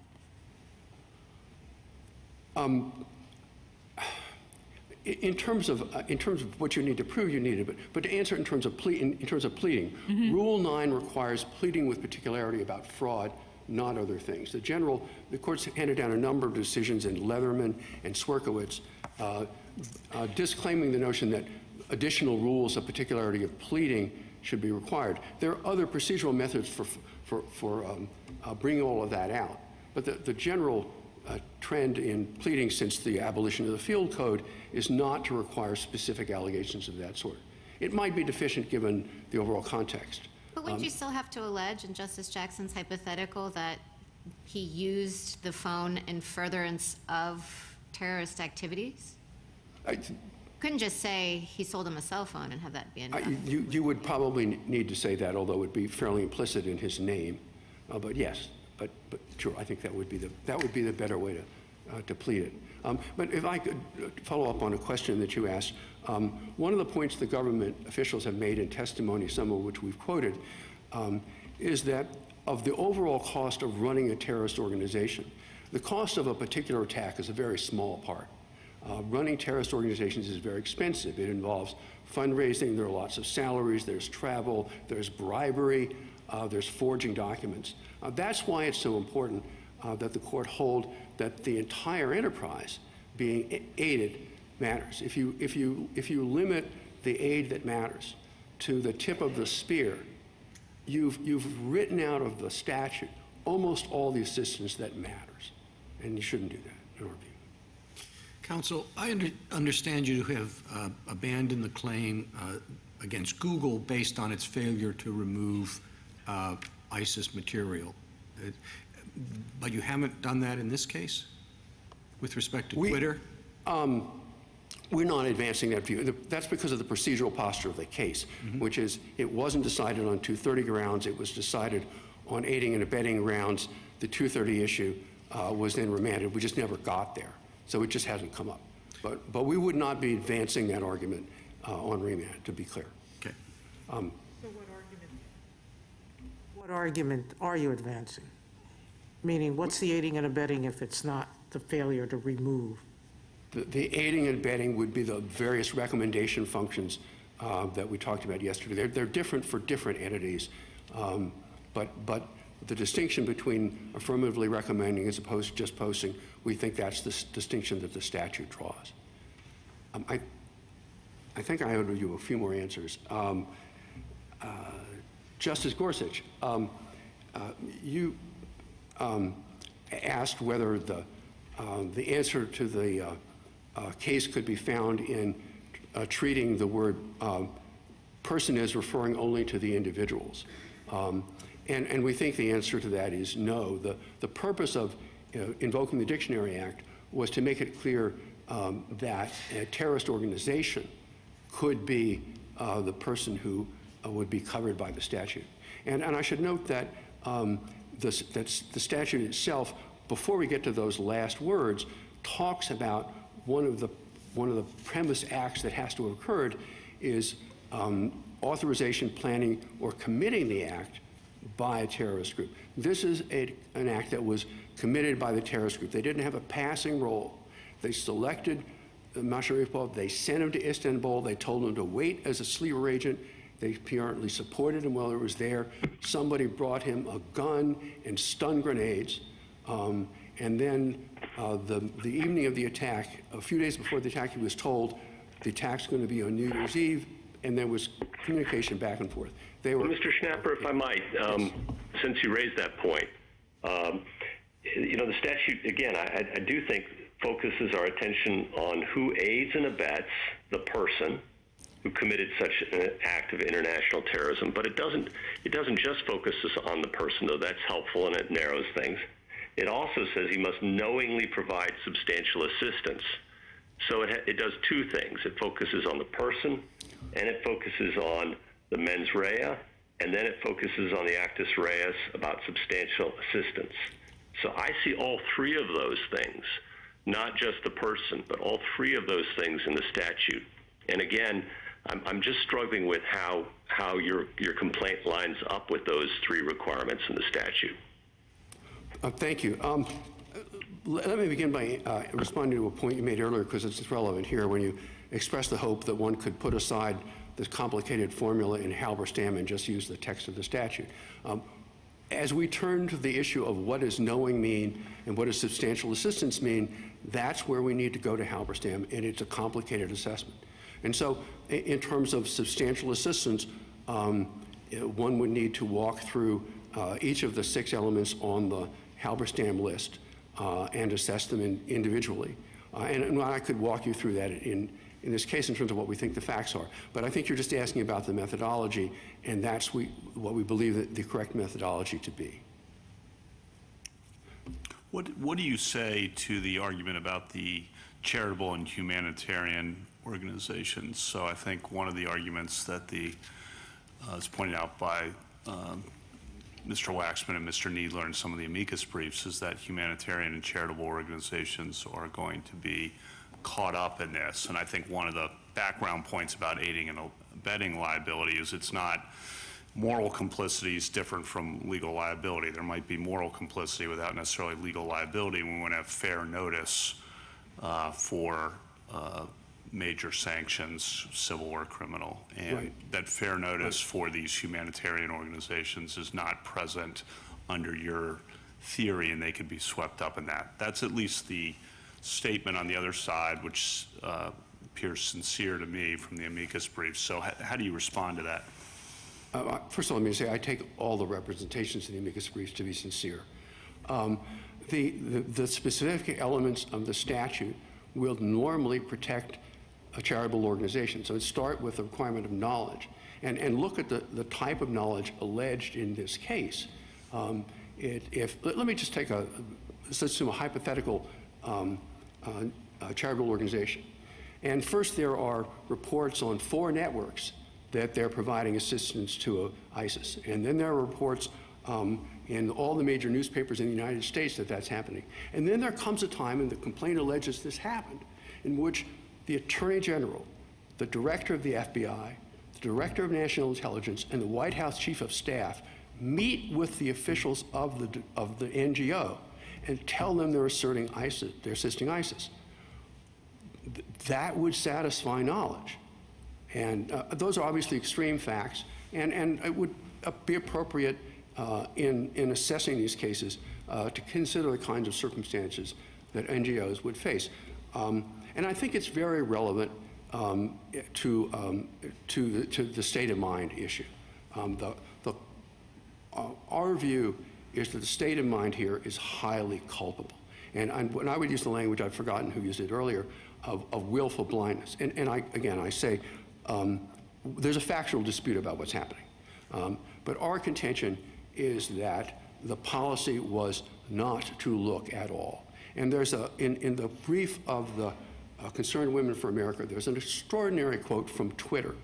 And it was made 3 months after 2 Americans were executed by ISIS. And when asked why Twitter wasn't taking down ISIS materials, the comment was, well, one man's terrorist is another man's freedom fighter.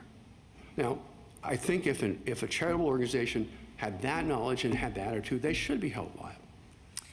Can I just ask you, Mr. Schnapper, before we run out of time, I guess I don't know why Halberstam helps your argument that it's enough to support the enterprise. I know that they use the word enterprise, but when you look at the actual case, they're talking about the criminal enterprise. It wasn't as though she was assisting Welsh, or whatever the name of the guy was, with, you know, laundry and children and, you know, child support, and she was helping him to raise money for some other thing. That would have been supporting the enterprise, but she was actually engaged in conduct that supported the criminal activity.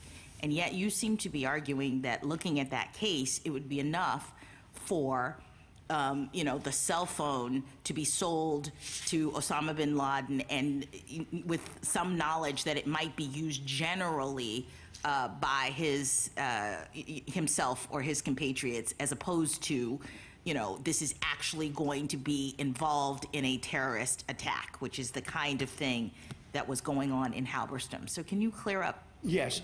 So the word Halberstam, the word enterprise in Halberstam is used to refer to a wrongful enterprise. Because it's proceeding as a tort case, but not to refer to other kinds of assistance. The court draws that distinction. We would make that distinction here. That is to say, that insofar as social media, bearing in mind the recommendation qualification here, is assisting ISIS in its terrorist enterprise, that's what's covered. And that's the claim we're making here. So I think. But I don't understand. I mean, wouldn't in the Welsh case, you know, her taking care of his children be assisting him so that he doesn't have to be at home at night? He's actually out committing robberies. She would be assisting his, you know, illegal activities. But I understood that what made her liable in this situation is that the assistance that she was providing was, you know, assistance that was directly aimed at the criminal activity. It was not sort of this indirect supporting him so that he can actually engage in the criminal activity. I'm not entirely sure where I'm disagreeing with you, but let me see if this is helpful. I'm not sure it will be. The assistance she was playing was not in the commission of any of the burglaries. Her role was in helping to sell the loot and keeping the books. The books are apparently kept in a perfectly straightforward way. There was nothing unusual about it, except there are no expenses. Right, that's the essence of aiding and abetting. Right. All right, so we know she wasn't a principal. She wasn't actually committing the robberies. She was an aider and abetter. The question is, what does your aid have to go to? And they seem to be saying your aid has to go to the act that is the thing that injures the plaintiff, right? The Reina attack. You seem to be saying that the aid has to go to, or can go to, the larger set of activities, illegal terrorist activities, but not necessarily the act. And I don't know that Halberstam helps you as much as you may think, because she was, in that case, aiding in the act of the burglaries that, you know, injured the people whose money and things were stolen. I wouldn't characterize what happened that way, but I'm a little concerned that this is going to seem semantic. She didn't do anything to assist the commission of a burglary. Her role was only after the fact. I think we may disagree. I mean, that's why she was an aider and abetter. She wasn't a principal. Right, she didn't assist the burglaries in that sense, but she assisted them insofar as she, as Mr. Waxman said, took the stuff, wrote up inventories. I mean, she was assisting the burglaries, right? again, at the risk, I'm not feeling this is responsive. No act that occurred by Welch was aided by anything she did. He was not better able to do any of it. And to go back to the issue of principle, I mean,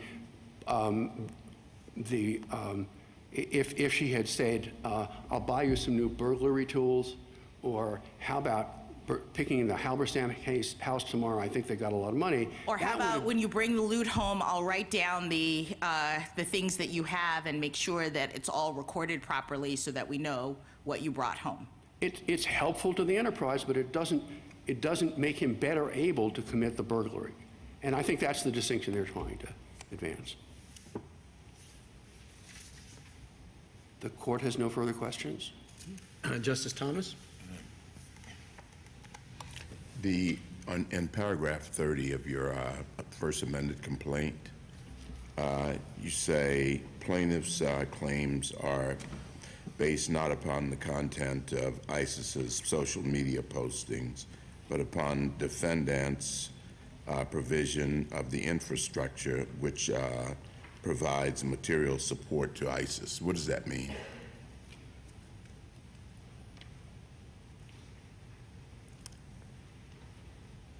Well, I don't think when this is written, it's trying to parse out the distinction we're now making in terms of the role. But I think the thrust of that was to be that insofar as an assertion was being made against the social media companies, is that they were helping to propagate that content.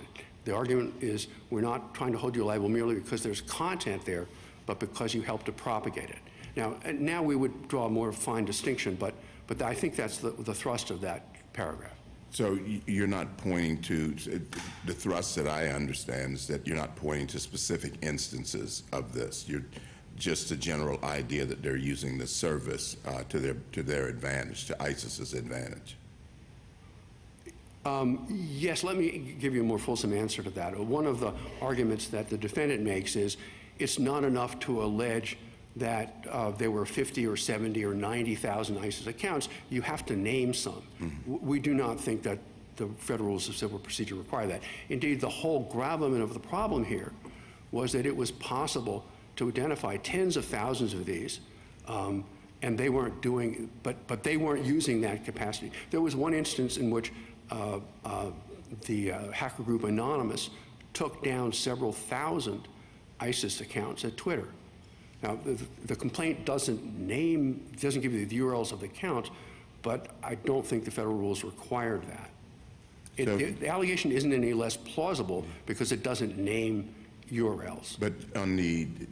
But does it also mean the fact that you are focused on the infrastructure rather than specific conduct or specific accounts? Does that also mean that Twitter could be held liable? Twitter is an aider and abettor in every terrorist act. That's a somewhat different question. Let me address. Well, I think the reason I'm asking is if we're not pinpointing cause and effect or proximate cause for specific things, then and you're focused on infrastructure or just the availability of these platforms, then it would seem that every terrorist act that uses this platform would also mean that Twitter is an aider and abettor in those instances. I think, as you phrase it, the answer is probably yes, and they would agree the way you phrase it. Let me phrase it differently, because I understand the point you're trying to make. I think their view is if in every single instance in which you could point to ISIS using Twitter to commit the attack, would they be liable? I think my friend would say yes. We're advancing a different argument, and I think this is the thrust of where your concern is directed, which is that if our claim is based on providing generalized assistance to the terrorist enterprise, where does that end? Let me say that that's not a question that arises merely under our standard. It arises under the government standard, because the government's formula on page 34 includes directly channeling substantial amounts of money to ISIS, and the exact same problem would arise there. We think that the appropriate way of addressing that situation is to understand the remoteness issue standard in Halberstam to refer not merely to remoteness in space, but to remoteness in time. And that would have been true in the Halberstam case. If there came a point when Hamilton stopped doing the books, let's say Quicken came along and Welsh wasn't using her assistants anymore, there would come a point when it had been too long since she was playing much of a role and she would no longer be liable. So we would suggest that the standard include remoteness in time weighed together with the volume of activity, and that would address that problem. And we would suggest if you use some variant of the government standard, you include that there as well, because it presents the same problem. Justice Alito? Let's say that a particular person is known in a particular city to be a member of a gang that carries out crimes. Not charged, prosecution hasn't been able to amass enough proof for a criminal charge, but it's pretty well known, suspected that that's what this person is doing. The chief of police from the town goes to the cell phone provider and says, look, this gang uses cell phones in carrying out their crimes, cut off their service. Goes to the internet service provider and says that sometimes they use emails, cut off the email. Goes to the car dealers and repair shops and says they use cars, don't fix their cars. Goes to all the gas stations and says don't sell them gas. On Wednesday evening, the gang gets together and they always order in meals from a particular place. They go there, they say don't feed them food. Have they aided and abetted the crimes that this gang commits?